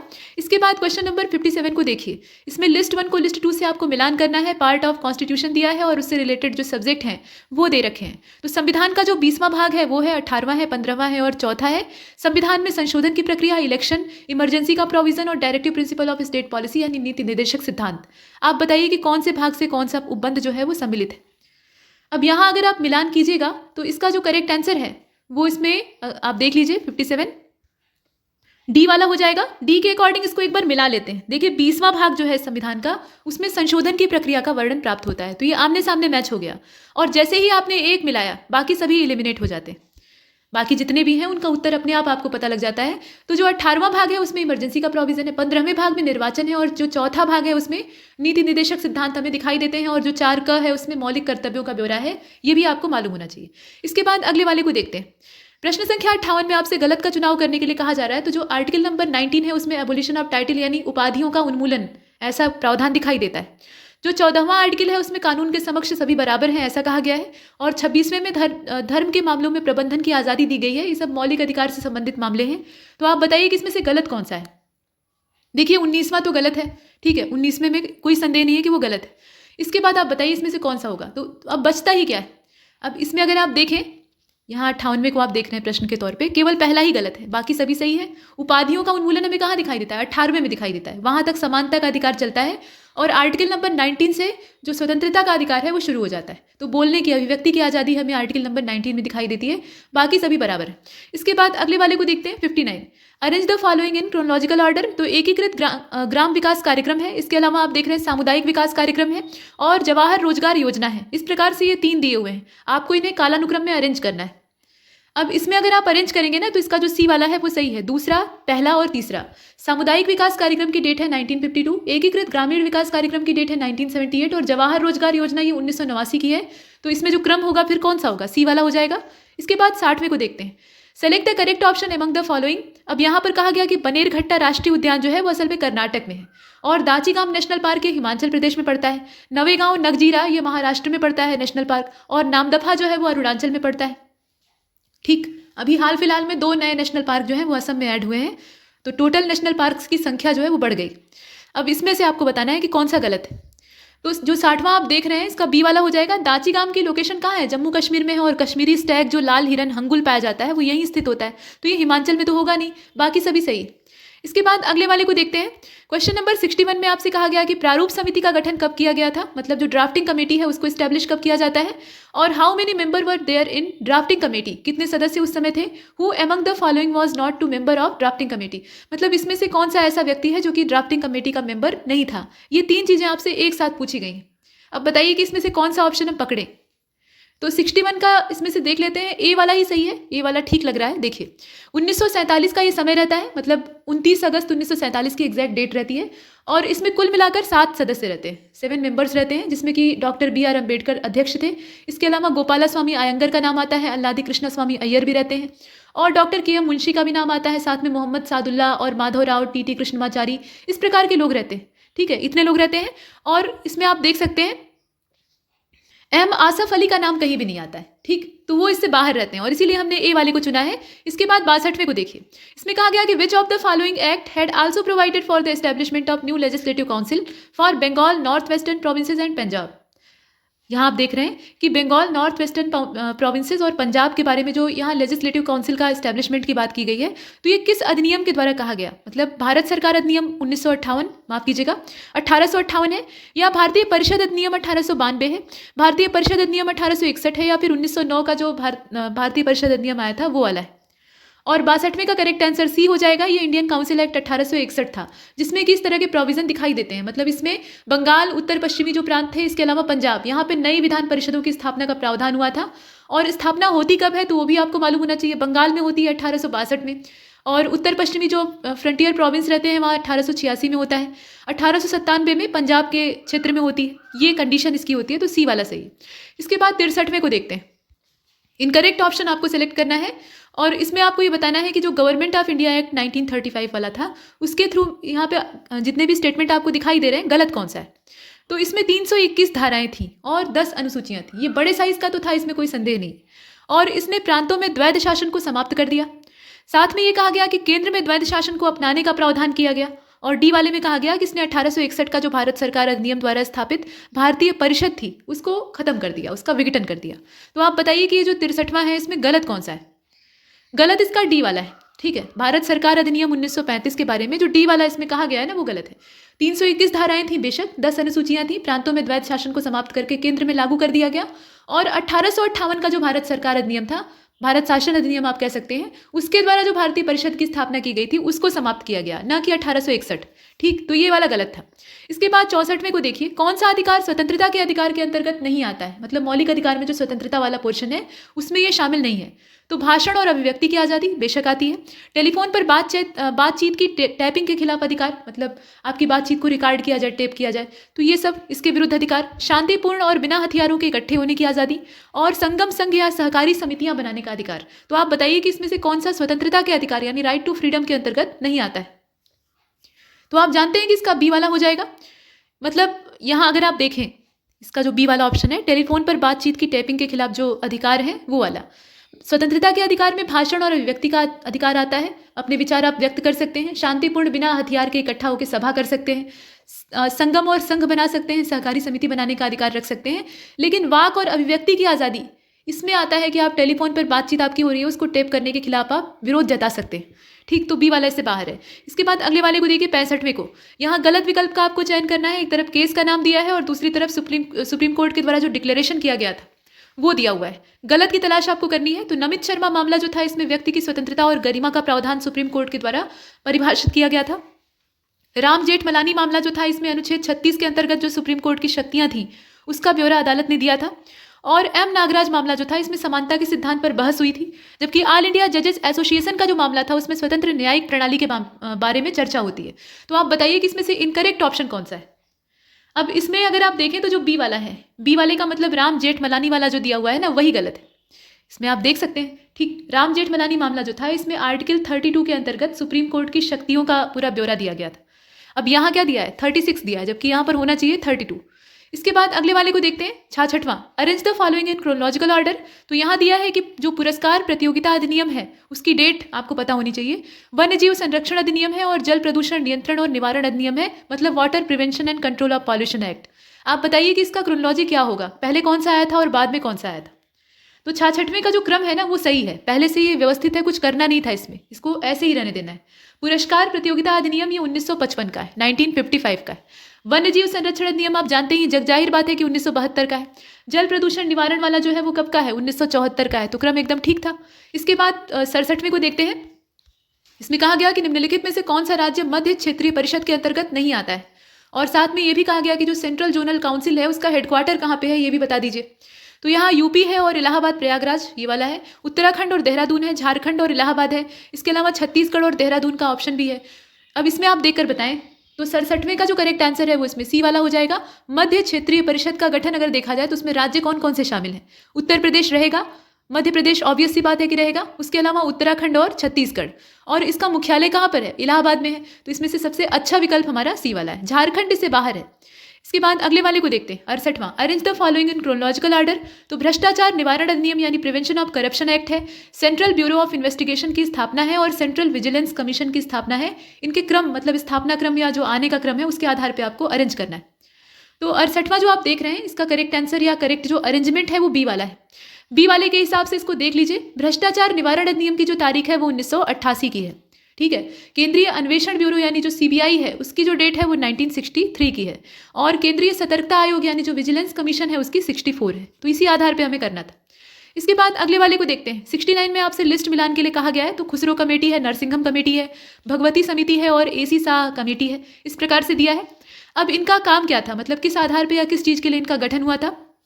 तो यहाँ दिया है एग्रीकल्चरल क्रेडिट सिस्टम के लिए, या अनएम्प्लॉयमेंट और पब्लिक वेलफेयर वाले मामले के लिए, बैंकिंग रिफॉर्म के लिए, या नॉन बैंकिंग फाइनेंशियल कंपनीज के लिए। बताइए मिलान कौन सा होगा।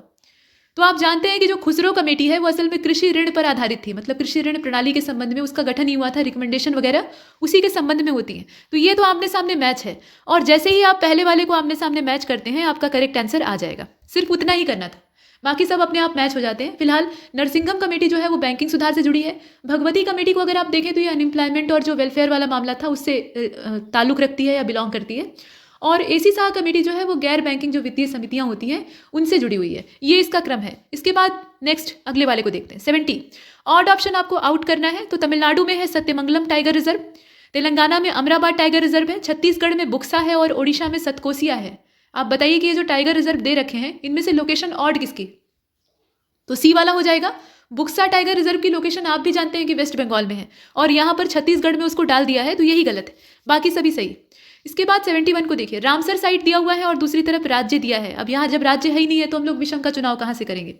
ठीक है, वैसे राज्य का नाम आप भर सकते थे। देखिए चंद्रताल जो है वो हिमाचल प्रदेश में, ठीक है, राज्य दिया रहता तो इसमें से विषम चुनते। खैर चंद्रताल जो है वो हिमाचल में है, दीपोर बिल जो है वो असम में है, पोंग डैम लेक कहाँ पे है, ये हिमाचल में है, और रेणुका लेक जो सबसे छोटी वाली आर्द्रभूमि है वो भी हिमाचल में है। ये इसका क्रम है। इसके बाद अगले वाले को देखते हैं। 72 कौन सा यूनेस्को का सांस्कृतिक विश्व धरोहर स्थल 1983 में अधिसूचित नहीं किया गया था। इसमें आप देखकर बताइए, 1983 की बात हो रही है, उस समय कौन सा अधिसूचित नहीं किया गया था। तो अधिसूचना वर्ष के आधार पर अगर आप देखिएगा तो आगरा का किला, अजंता की जो केव्स हैं और एलोरा की भी केव्स, ये सब 1983 की हैं, लेकिन फतेहपुर सीकरी की जो एग्जैक्ट डेट है वो 1986 की है। तो कौन सी वर्ल्ड हेरिटेज साइट कब घोषित की गई थी आपको पता होना चाहिए, इसकी डेट 86 की। इसके बाद 73 को देखिए, arrange the following in chronological order. तो मॉन्ट्रियल प्रोटोकॉल है, वियना कन्वेंशन है और रियो समिट है। रियो अर्थ समिट है, आपको इसे अरेंज करना है। पहले कौन सा हुआ था या कौन सा आया था और बाद में कौन सा आया था, तो इसका सी हो जाएगा। देखिए वियना कन्वेंशन जो है, सी वाले को पहले चुन लेते हैं। वियना कन्वेंशन की डेट क्या है, 1985 की है। मॉन्ट्रियल प्रोटोकॉल की डेट क्या है, 1987 की है। आर्द्र भूमियों से इसका संबंध है, माफ कीजिएगा, ये जो मॉन्ट्रियल प्रोटोकॉल है इसकी डेट 1987 है। वो मॉन्ट्रेक्स रिकॉर्ड होता है जिसका संबंध आर्द्र भूमि से होता है। और रियो शिखर सम्मेलन या रियो अर्थ समिट जो है, इसकी आप जानते हैं 1992 की है। जो सबसे पहला वाला हुआ था, उसके बाद रियो +5, रियो +10, वो आगे होते रहते हैं, लेकिन जो सबसे पहला वाला वो 1992, ये इसका क्रम है। तो इसमें सी वाला क्रम जो परफेक्ट हमें दिखाई देता है उसे हम करते हैं। इसके बाद अगले वाले को देखते हैं। 74 में आपसे कहा गया कि arrange the following in chronological order, और ये किस आधार पे आपको क्रोनोलॉजी अरेंज करनी है, तो ऑब्वियस सी बात है कि डेट के आधार पे। अब यहाँ देखिए नियत ऋण विकास योजना है पहला चीज, ये असल में निर्यात है, ठीक है, ध्यान दीजिएगा, निर्यात ऋण विकास योजना है। इसके बाद नेशनल टेक्निकल टेक्सटाइल मिशन है, ठीक, राष्ट्रीय तकनीकी वस्त्र मिशन इसको कहा जाता है।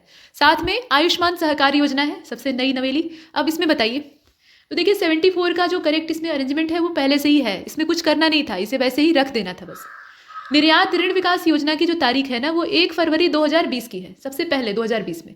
उसके बाद जो तकनीकी वस्त्र मिशन है उसकी 26 फरवरी की है, 2020 की ही। और आयुष्मान सहकार की जो डेट है वो अक्टूबर में आता है, 19 अक्टूबर 2020। इस प्रकार से इनका क्रम है। इसके बाद अगले वाले को देखते हैं। 75 में आपसे गलत विकल्प चुनने के लिए कहा जा रहा है, तो अटल पेंशन योजना ये वित्त मंत्रालय के सौजन्य से चल रही है। किसान विकास पत्र को भी वित्त मंत्रालय ही जारी करता है। प्रधानमंत्री सुरक्षा बीमा योजना ये मिनिस्ट्री ऑफ फाइनेंस हैंडल कर रहा है, और प्रधानमंत्री कौशल विकास योजना को ministry of finance he handle कर रहा है। तो आप बताइए कि इसमें से इनकरेक्ट कौन सा है। पहचानना आसान है, कौशल विकास योजना का संबंध अगर वित्त मंत्रालय से जोड़ दिया जाए तो भाई वित्त के लिए वित्त मंत्रालय से मांग कर सकते हैं, लेकिन सीधा सीधा कोई कनेक्शन ही नहीं है। तो यहाँ लॉजिक लगाकर आप काम कर सकते थे अगर आपको ना भी पता हो। फिलहाल ये जो कौशल विकास योजना है इसका संबंध किससे होगा, कौशल विकास और उद्यमिता मंत्रालय यानी जो ministry of skill development and entrepreneur है उससे होगा। इस प्रकार से हमने देखा, बाकी सभी सही। इसके बाद अगले वाले यानी 76 को देखिएगा। वनावरण के बारे में यहाँ दिया हुआ है, तो जो फॉरेस्ट रिपोर्ट है अगर 1 महीने का जो समय है उसमें आ जाती है तो अच्छी बात है, तब तो नया डाटा अपडेट हो जाएगा, नहीं तो वही 2019 वाली ही लेकर चलनी पड़ेगी। अब इसमें देखिए सोनभद्र और मुजफ्फरपुर दिया है। सबसे ज़्यादा वृद्धि कहाँ पर हुई है वनावरण में, बस आपको ये देखना है। तो सोनभद्र और मुजफ्फरपुर दिया है, मिर्जापुर और सहारनपुर दिया है, सहारनपुर और मुजफ्फरपुर दिया है, और सोनभद्र और सहारनपुर दिया है। इसमें से आप बताइए। तो देखिए 76 का जो करेक्ट इसमें आंसर होगा या पेयर आप कह सकते हैं, वो सहारनपुर और मुजफ्फरपुर हो जाएगा, ठीक है। सबसे ज़्यादा वनावरण में वृद्धि वाले जो 2 जिले हैं उसमें सहारनपुर में 70.26, ठीक, और मुजफ्फरपुर में 26। यहाँ पर ये पूछा जा रहा है कि जो वनावरण में वृद्धि वाले जिले हैं उन्हें आप चुनिए, तो इसमें मुजफ्फरपुर का क्या हो जाएगा 26.11। इस प्रकार से है, कुल मिलाकर आंसर सी है। इसके बाद 77 को देखिएगा। वनावरण में सबसे ज़्यादा कमी वाले 2 जिलों के नाम आपको देखने हैं, तो कांशीराम नगर और इसके साथ बदायूं का नाम दिया है, संत रविदास नगर यानी भदोही और चित्रकूट का नाम दिया है। देवरिया और कांशीराम नगर है या फिर संत रविदास नगर और भदोही है। अब यहाँ देखिए संत रविदास नगर ये भदोही का पुराना नाम था, भदोही सबसे पुराना नाम है, बीच में नाम चेंज कर दिया गया था, फिर से भदोही लौट आया, ठीक। ये बनारस का हिस्सा पहले हुआ करता था, बाद में अलग कर दिया गया। अब इसमें आप बताइए 77, तो इसका हो जाएगा ए वाला, ठीक है। यहाँ ये पूछ रहा है कि कमी किसमें आई है, ये नहीं पूछ रहा है कि कम कहाँ पर है। वो पूछता तो आंसर कुछ और होता। जो 2 साल के अंतराल पे रिपोर्ट आती है ना, तो 2017 से लेकर 2019 के बीच में सबसे ज़्यादा कमी कहाँ दर्ज की गई है वो देखना था। तो इसके आधार पे अगर आप देखें 77 को, तो इसका हो जाएगा इसमें से ए वाला, कांशीराम नगर -19.20 और बदायूं की -12.96, ठीक, तो ए वाला होगा। इसके बाद 78 को देखिए। Select the correct option related to classification of forest cover in Uttar Pradesh, और ये जो उत्तर प्रदेश की अपनी निजी फॉरेस्ट रिपोर्ट है उसके बारे में कहा जा रहा है, वही 2019। तो वेरी डेंस फॉरेस्ट जो है वो असल में 1.69% ही है, ठीक। मीडियम डेंस जो है वो 1.09 है, ओपन फॉरेस्ट 3.73 है, और टोटल जो फॉरेस्ट एरिया है वो 6.15 है परसेंट वाइज। अब इसमें से आप बताइए कि विषम कौन सा है। विषम का मतलब यहाँ सही की तलाश करनी थी, ठीक है, सही विकल्प आपको चुनना है। तो 71 का डी हो जाएगा। वैसे अगर देखा जाए डी को पहले चुन लेते, टोटल फॉरेस्ट एरिया वाला सही। अत्यंत सघन वनों का जो परसेंटेज है वो 1.09 है, ठीक है। इसके बाद मध्यम सघन वन जो है उनका 1.69 है, खुले वनों का 3.37 है, और यहाँ 73 दिया हुआ है, और जो कुल वन क्षेत्र है उसका एकदम परफेक्ट है, तो इसी को हम चुनते हैं। इसके बाद अगले वाले को देखते हैं 79। How much the total forest cover of country, मतलब जो पूरे देश भर का टोटल फॉरेस्ट कवर है वो कितना है, स्क्वायर किलोमीटर में आपको बताना है। साथ में ये पूछा गया कि the total forest cover of country is what % of the geographical area of the country, मतलब भारत का जो पूरा भौगोलिक विस्तार है उसका ये टोटल फॉरेस्ट कवर कितना % बैठता है। दोनों चीज़ें यहाँ नीचे दी हुई हैं, उसमें से आपको चुननी है। तो 79 का जो परफेक्ट इसमें पेयर होगा वो बी वाला हो जाएगा। बी वाले के हिसाब से देख लेते हैं। 7,12,249 वर्ग किलोमीटर ये टोटल वनावरण है, ठीक है। अच्छा खासा नहीं कहा जा सकता है भारत जैसे देश के लिए, जो लैंड एरिया है उसके अनुपात में देखा जाता है। अब देखिए देश के कुल भौगोलिक क्षेत्रफल का ये कितना है, 21.67% है, 21.67% है, मामूली है। इसके बाद 80 को देखते हैं। Select the correct option related to India state of forest report 2019। तो वनावरण में वृद्धि हुई है 3976 स्क्वायर किलोमीटर, यानी 2017 की तुलना में इतना बढ़ा है। और साथ में ये कहा गया कि वृक्षावरण जो है उसमें वृद्धि हुई है 1121 स्क्वायर किलोमीटर। वन को वृक्षों की श्रेणी में या वृक्षों को वन की श्रेणी में नहीं डाला जाता है। हालांकि ये बात सही है कि वृक्षों से ही वन बनता है, लेकिन यहाँ काउंट करने का तरीका अलग है। तो आप बताइए सही कौन सा है। और 80 का जो करेक्ट आंसर है उसमें सिर्फ पहला वाला ही सही है, वो आप देखकर अंदाजा लगा सकते हैं। नीचे वाला गलत है। वृक्षावरण में कितनी वृद्धि हुई है, करीब 1212 स्क्वायर किलोमीटर हुई है। 12 आप याद कर लीजिएगा। ऐसे परसेंट में अगर देखा जाए तो 1.29। देखने में ये आंकड़ा बड़ा अच्छा लगता है, लेकिन जब इसका परसेंट आप निकालते हैं तो 1.29% ही बैठता है, जो कि बहुत कम है। इसके बाद अगले वाले को देखते हैं। तो इसका करेक्ट आंसर क्या था, सिर्फ पहला वाला यानी ए। 81 को देखिए। निम्नलिखित में से कौन सा राज्य सर्वाधिक वनावरण प्रतिशत वाले शीर्ष 4 राज्यों में शामिल नहीं है। अब ये भारत की वन स्थिति रिपोर्ट को ही आधार बनाएंगे 2019 वाली। ये सारे प्रश्न जो आप वन स्थिति रिपोर्ट के देख रहे हैं ना, अगर तब तक फॉरेस्ट रिपोर्ट आ जाती है 2021 की, आनी चाहिए क्योंकि 2 साल के अंतराल पर ये जारी होती है, और ये 2019 वाली दिसंबर में आई थी, तो अगर परीक्षा से पहले आ जाती है तो उसको अपडेट कर लीजिएगा। फिलहाल मिजोरम, अरुणाचल, नागालैंड और मणिपुर ये दिया है। अब 81 का जो राइट आंसर है वो इसमें से सी वाला हो जाएगा, नागालैंड। यहाँ ये पूछा था कि कौन सा शीर्ष 4 में शामिल नहीं है, तो इस प्रकार से हमने नागालैंड को चुना है। मिजोरम का परसेंटेज कितना है सर्वाधिक वनावरण के मामले में, 85.41% है। अरुणाचल का 79 के आसपास है। मेघालय का 76 है। और मणिपुर का, जो पॉइंट के बाद वाले हैं वो उतने इंपॉर्टेंट नहीं है, उतना याद भी नहीं होगा, और मणिपुर का 75.46 है। ये आंकड़ा है इसका टोटल। इसके बाद 82 को देखिए। यहाँ पर साल दिया है और थीम ऑफ बजट दिया हुआ है कि उस साल जो बजट जारी हुआ था फाइनेंशियल ईयर के लिए, उसका थीम क्या था। तो 2017-18 का जो वित्त वर्ष था उसमें स्वावलंबन से सशक्तिकरण की बात की गई थी, यानी एम्पावरमेंट बाय सेल्फ रिलायंस। और 2018-19 वाला जो था उसमें इंडस्ट्रीज डेवलपमेंट जो था इसको थीम के तौर पे चुना गया था। 2019-20 में द फार्मर, और 2021-22 जो अभी चल रहा है इसमें वुमेन एम्पावरमेंट को चुना गया है थीम के तौर पे। बजट का थीम यही है। तो आप बताएं कि इसमें से सही कौन सा है। और ये यूपी का बजट है, ये भी ध्यान दीजिएगा। ये यूनियन बजट नहीं है, ये यूनियन बजट नहीं है, ये यूपी का है। अब इसमें आप देखिए तो 82 का जो करेक्ट आंसर है वो इसमें बी वाला हो जाएगा। 2018-19 वाला जो दिया है वो सही है। 2017-18 में किसान विषय था, मतलब फार्मर। 2018-19 में औद्योगिक विकास था। 2019-20 में महिला सशक्तिकरण था। और जो 2021-22 है उसमें स्वावलंबन से सशक्तिकरण की बात कही जा रही है, क्योंकि कोरोना ने सबके रोजगार छीन रखे हैं, तो अब स्वावलंबी होने की सलाह ये सरकार भी दे रही है। इसके बाद अगले वाले को देखते हैं। Question number 83। Select the incorrect option among the following. Uttar Pradesh budget को आधार बनाइएगा। तो पहली बार शहरी क्षेत्रों के दिहाड़ी मजदूरों के लिए लगभग 10,35,000 नए राशन कार्ड बनाए गए। 10,35,000 नए जो राशन कार्ड हैं वो दिहाड़ी मजदूरों के लिए बनाए गए। ठीक, इसके बाद अगले वाले को देखिए। मिशन शक्ति जो है इसका संबंध वृद्ध महिलाओं की सुरक्षा से। और लखनऊ में Uttar Pradesh forensic science institute की स्थापना की जाएगी। तो गलत कौन सा है, बजट के प्रावधानों के हिसाब से आप देखिएगा, केवल दूसरा वाला गलत है, मिशन शक्ति। ठीक, महिलाओं की सुरक्षा से इसका संबंध है, वो बूढ़ी है या जवान है इससे कोई लेना देना नहीं। ठीक है, वैसे भी जो युवा महिलाएं होती हैं उनके ऊपर संकट ज़्यादा होता है तुलनात्मक रूप से वृद्ध महिलाओं के, हालांकि संकट तो सभी पर है।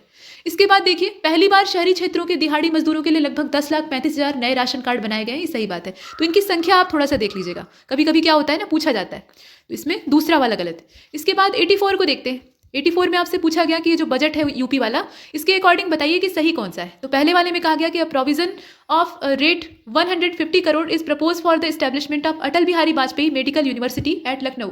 लखनऊ में इसको एस्टेब्लिश किया जाएगा, उसके लिए बजट बताया गया है। और in Uttar Pradesh there are 2 state pharmaceutical workshop functioning in Lucknow and Etah. ठीक है, लखनऊ और एटा में ये जो औषधि निर्माण शालाएं या प्रयोगशालाएं हैं इनको कार्यरत किया गया है। साथ में ये भी कहा गया कि the number of operational airport in Uttar Pradesh has increase from 5 to 7। पहले ये 5 थे ऑपरेशनल, लेकिन अभी कितने हो गए, बढ़कर 7 हो गए। तो आप बताइए कि सही कौन सा है। 84 का डी वाला हो जाएगा, कुछ भी सही नहीं। जितने दिए हैं ना सब के सब झूठ बोल रहे हैं, बहुत अच्छी बात है। तो आइए देखते हैं सही क्या है। जो यूपी का बजट है उसके अकॉर्डिंग, मतलब 2021-22 का, अटल बिहारी वाजपेयी चिकित्सा विश्वविद्यालय लखनऊ की स्थापना हेतु जो बजट आवंटन किया गया है, यानी धनराशि है, वो 150 नहीं बल्कि 100 करोड़ रुपए। ठीक है, ये। और उत्तर प्रदेश में 2 राजकीय औषधि निर्माण शालाएं या कार्यशालाएं, ये लखनऊ में तो है ही है, लेकिन एटा में कहाँ से घुस जाएगा, ये असल में पीलीभीत में है, तो लखनऊ और पीलीभीत हो जाएगा। साथ में ऑपरेशनल एयरपोर्ट्स की संख्या जो है वो 4 से बढ़कर 7 हो गई, थोड़ी और तरक्की हो गई है। 5 नहीं थी पहले, 4 थी, अभी कितनी हो गई है, 7। ये हमने देखा। इसके बाद अगले वाले को देखते हैं 85, सेलेक्ट द इनकरेक्ट ऑप्शन। तो यूनियन बजट दे रखा है, मतलब अपने पूरे देश भर का बजट। अब देखिए इसमें गलत कौन सा है। तो 2 अक्टूबर 2021 से एक नई सीमा शुल्क संरचना लागू की जाएगी, मतलब एक कस्टम ड्यूटी जो है उसको रिवाइज करके स्ट्रक्चर के तौर पर लाया जाएगा। और बजट 2021-22 में सोलर इन्वर्टर पर शुल्क को 5% यानी जो 5% है वहां से बढ़ाकर 20% और सोलर लालटेन पर 5% से बढ़ाकर 15% कर दिया जाएगा। और तीसरे वाले में कहा गया कि जो आकस्मिक निधि है भारत की उसको 500 करोड़ रुपए से बढ़ाकर 30,000 करोड़ रुपए कर दिया गया। 500 करोड़ रुपए से बढ़ाकर डायरेक्ट कितना कर दिया गया है? 30,000। अब इसमें आप बताइए कि गलत कौन सा है। तो ये जो 85 है ना, इसका सिर्फ पहला ही गलत है, केवल पहला गलत है। देखने में लग रहा है कि ये वाला भी गलत हो सकता है, लेकिन ये है नहीं असल में। 1 अक्टूबर 2021 से यहाँ पर जो गांधी जी का जन्मदिन है वो सीमा शुल्क से कहाँ तक रिलेट करेगा? कुछ लोक कल्याण या पब्लिक वेलफेयर की बात होती तो अलग चीज़ है। सीमा शुल्क से इनका कोई संबंध नहीं है, तो 2 अक्टूबर का कोई लॉजिक नहीं था। 1 अक्टूबर 2021 से ये जो सीमा शुल्क की नई संरचना है इसको लागू किया जाएगा और बाकी सब सही है। 30,000 करोड़ रुपए कर दिया गया है, वो भी ठीक है। तो इसका गलत कौन सा था? सिर्फ पहला वाला। इसके बाद 86 को देखिए, इनकरेक्ट ऑप्शन आपको सेलेक्ट करना है अकॉर्डिंग टू यूनियन बजट 2021-22। तो पहले वाले में कहा गया कि आगामी जनगणना भारत के इतिहास की पहली डिजिटल जनगणना होगी। हाँ ठीक है, 2011 में जो हुआ था उसमें झोला लेकर मास्टर साहब लोग, अधिकतर जो प्राइमरी स्कूल के टीचर होते थे उनको लगा दिया गया था जनगणना के लिए, हालांकि और भी कर्मचारी थे। तो एक झोला लेकर घूमते थे, झोले पर एक लोगो बना होता था जिसमें कि एक रजिस्टर लिए हुए महिला का चित्र होता था, तो वो लोगो था। अब इसके लिए जो डिजिटल जनगणना इस बार होगी कंप्यूटर और डिजिटल तरीके से, तो उसके लिए 3,768 करोड़ रुपए का आवंटन किया गया है। और लद्दाख में उच्चतर शिक्षा को व्यवस्थित करने के लिए लेह में एक सेंट्रल यूनिवर्सिटी को डेवलप करने का प्लान है, प्रस्ताव है ऐसा। और उत्तराखंड और जम्मू कश्मीर में एक गैस पाइपलाइन परियोजना को शुरू किया जाएगा। तो आप बताइए कि इसमें से गलत कौन सा है? जब से जो जम्मू कश्मीर वाला क्षेत्र है वो विशेष दायरे से बाहर आया है और उसका विभाजन करके 2 नई यूटीज बना दी गई हैं, तब से वहाँ पर विकास कार्य तेजी से बढ़ रहा है, मतलब सरकार नई नई योजनाओं की घोषणा कर रही है, ये कहने का मतलब है। तो उसके आधार पर आप देख सकते हैं। और फिलहाल 86 को देखिए, इसमें सी वाला हो जाएगा, केवल तीसरा। ठीक है, केवल तीसरा इसमें गलत है। और आइए देखते हैं इसमें गलत कैसे है। जो आगामी जनगणना है वो डिजिटल होगी, सही बात है। और जो आवंटन है वो 3,768 का है, वो भी सही है। और यहाँ जो कहा गया है कि केंद्रीय विश्वविद्यालय स्थापित किया जाएगा, तो लेह में स्थापित होगा बेशक उच्चतर शिक्षा के लिए, लेकिन जम्मू और कश्मीर जो संघ राज्य क्षेत्र है वहीं पर गैस पाइपलाइन की बात की जा रही है। इसमें उत्तराखंड भी साथ में जोड़ दिया है, तो इसलिए ये तीसरा वाला गलत हो गया है। इसके बाद 87 को देखते हैं, सेलेक्ट द करेक्ट ऑप्शन। अब यहाँ पर दिया है कि 2021-22 का जो बजट है उसमें कोविड-19 वैक्सीन के लिए करीब 35,000 करोड़ रुपए का प्रावधान किया गया है। और बजट अनुमान 2021-22 के हिसाब से शिक्षा पर जो खर्च होगा वो जीडीपी का 3.7%। ठीक, अगले 3 वर्षों में यानी आने वाले जो 3 वित्तीय वर्ष हैं उसमें अधिक जिलों को, और ज़्यादा जो अधिक जिले हैं उन्हें सिटी गैस वितरण नेटवर्क से जोड़ा जाएगा। तो आप बताइए सही कौन सा है? 87 का डी हो जाएगा, कुछ भी सही नहीं, कुछ भी सही नहीं है, सब के सब यहाँ पर गलत है। जो कोविड-19 वैक्सीन के लिए बजट आवंटन है वो 35,000 करोड़ रुपए का है। और साथ में ये भी सही है कि अगले 3 वर्षों में 100 और अधिक जिलों को, मतलब 100 और ज़्यादा जो डिस्ट्रिक्ट्स हैं उनको सिटी गैस वितरण नेटवर्क से जोड़ा जाएगा। वो सब सही बात है, लेकिन दिक्कत ये है यहाँ पर कि पहला और तीसरा ऑप्शन कहीं है ही नहीं है, तो इसीलिए इसमें से कोई नहीं को चुना गया है। इसका ये मतलब नहीं है कि सारे स्टेटमेंट गलत हैं, पहला और तीसरा सही है, सिर्फ दूसरा वाला गलत है। और दूसरा क्यों गलत है? क्योंकि उसमें कहा गया है कि 3.7% होगा, जबकि वो 3.5 है। ठीक, एक्चुअली वो 3.5 है, यहीं पर बस संशोधन है। बाकी इसमें पहला तीसरा परफेक्ट है, कोई ऑप्शन मौजूद नहीं था, इसलिए हमें डी को चुनना पड़ रहा है। इसके बाद 88 को देखिए, यहाँ कहा गया कि गलत का चुनाव कीजिएगा। तो जो इकोनॉमिक सर्वे है ना 2020-21 यानी लेटेस्ट, उसको आधार बनाया गया है। भारत का चालू खाता घाटा जो है वो गत 10 वर्षों में औसतन सकल घरेलू उत्पाद का 2.2% रहा है, ऐसा कहा गया, मतलब करंट अकाउंट डिफिक्ट की बात हो रही है। और दूसरे स्टेटमेंट में आपसे कहा गया कि पहली तिमाही जो थी उसमें जीडीपी पर 23.9% की गिरावट दर्ज की गई और दूसरी तिमाही में करीब 7.5% की गिरावट देखी गई। तो आप बताइए कि इसमें से गलत कौन सा है according to economic survey of India, latest वाला। और 88 का जो राइट आंसर है वो डी हो जाएगा, कुछ भी गलत नहीं। यहाँ डी को चुनने का मतलब क्या है कि दोनों सही है, नॉन ऑफ दिस, यहाँ रॉन्ग इन्फॉर्मेशन कुछ नहीं। इसके बाद अगले वाले को देखते हैं। मतलब ये कहा गया ना कि भारत का जो चालू खाता घाटा है वो 10 वर्षों में, जो आने वाला 10 वर्ष है उसमें, माफ़ कीजिएगा, जो पीछे का 10 वर्ष है, यहाँ पे गत की बात की जा रही है, गत मतलब पीछे का। तो जो पीछे का 10 वर्ष है उसमें करीब घरेलू उत्पाद का, जो सकल घरेलू उत्पाद है उसका 2.2% रहा है, सही बात है। और ये जो जीडीपी में गिरावट की बात कही गई है वो भी सही है। इसके बाद अगले वाले को देखते हैं, क्वेश्चन नंबर 89। इसमें कहा जा रहा है कि करेक्ट ऑप्शन सेलेक्ट कीजिएगा। इसमें इकोनॉमिक सर्वे को ही आधार बनाया गया है।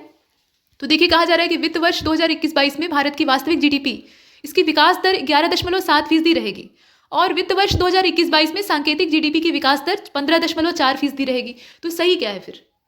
सही इसका सिर्फ बी वाला है। ठीक। और बी को चुनने का मतलब ये होता है कि सिर्फ दूसरा ही सही है, पहला गलत है। जो वित्त वर्ष है 2021-22 का एकदम नवीनतम, उसमें भारत की वास्तविक जीडीपी की विकास दर 11% रहेगी और यहाँ कितना दिया है 11.7, तो इसलिए ये गलत है। बाकी जो 15.4 वाला है वो सही। इसके बाद 90 को देखिए, इसमें कहा जा रहा है कि लिस्ट 1 को लिस्ट 2 से मिलाकर बताइएगा कि कौन सा जो कोड वर्ड है वो सही है। तो माता टीला बांध है, अहरौरा डैम यानी अहरौरा बांध है, गोविंद सागर बांध है और झलारपुर बांध है। राज्य यहाँ नहीं दिया है बल्कि जिलों के नाम दिए हैं, तो झांसी है, ललितपुर है, मिर्जापुर है और महोबा है। आप बताइए, मिलान करके देखिए इसमें कौन सा किससे मिलेगा। तो माता टीला झांसी में है, ये आप भी जानते हैं, तो माता टीला को सीधा झांसी पहुंचा दीजिए। और ए का पहला कहाँ मौजूद है, सिर्फ एक मात्र, डी वाले विकल्प में, और हमारा काम हो गया। बाकी को भी मैच कर लेते हैं। अहरौरा डैम कहाँ है, मिर्जापुर में है, गोविंद सागर ललितपुर और झलारपुर डैम जो आप यहाँ देख रहे हैं ना, इसकी लोकेशन महोबा में ही है, तो आमने सामने मैच था। इसके बाद अगले वाले को देखते हैं। क्वेश्चन नंबर 91 में आपसे कहा गया कि पदार्थों को उनके बढ़ते यंग प्रत्यास्थता गुणांक के क्रम में व्यवस्थित कीजिए। ठीक है, यहाँ हमने ये पीछे वाला देख लिया है। इसमें देखिए, तो नायलॉन दिया है, पीतल है, अस्थि है यानी हड्डियां, और ग्राफीन है कार्बन का अपरूप। तो आप बताइए इनका जो यंग प्रत्यास्थता गुणांक है उसके बढ़ते क्रम में ये कैसे अरेंज होंगे इसमें से। तो इसका जो करेक्ट आंसर है वो इसमें बी वाला हो जाएगा।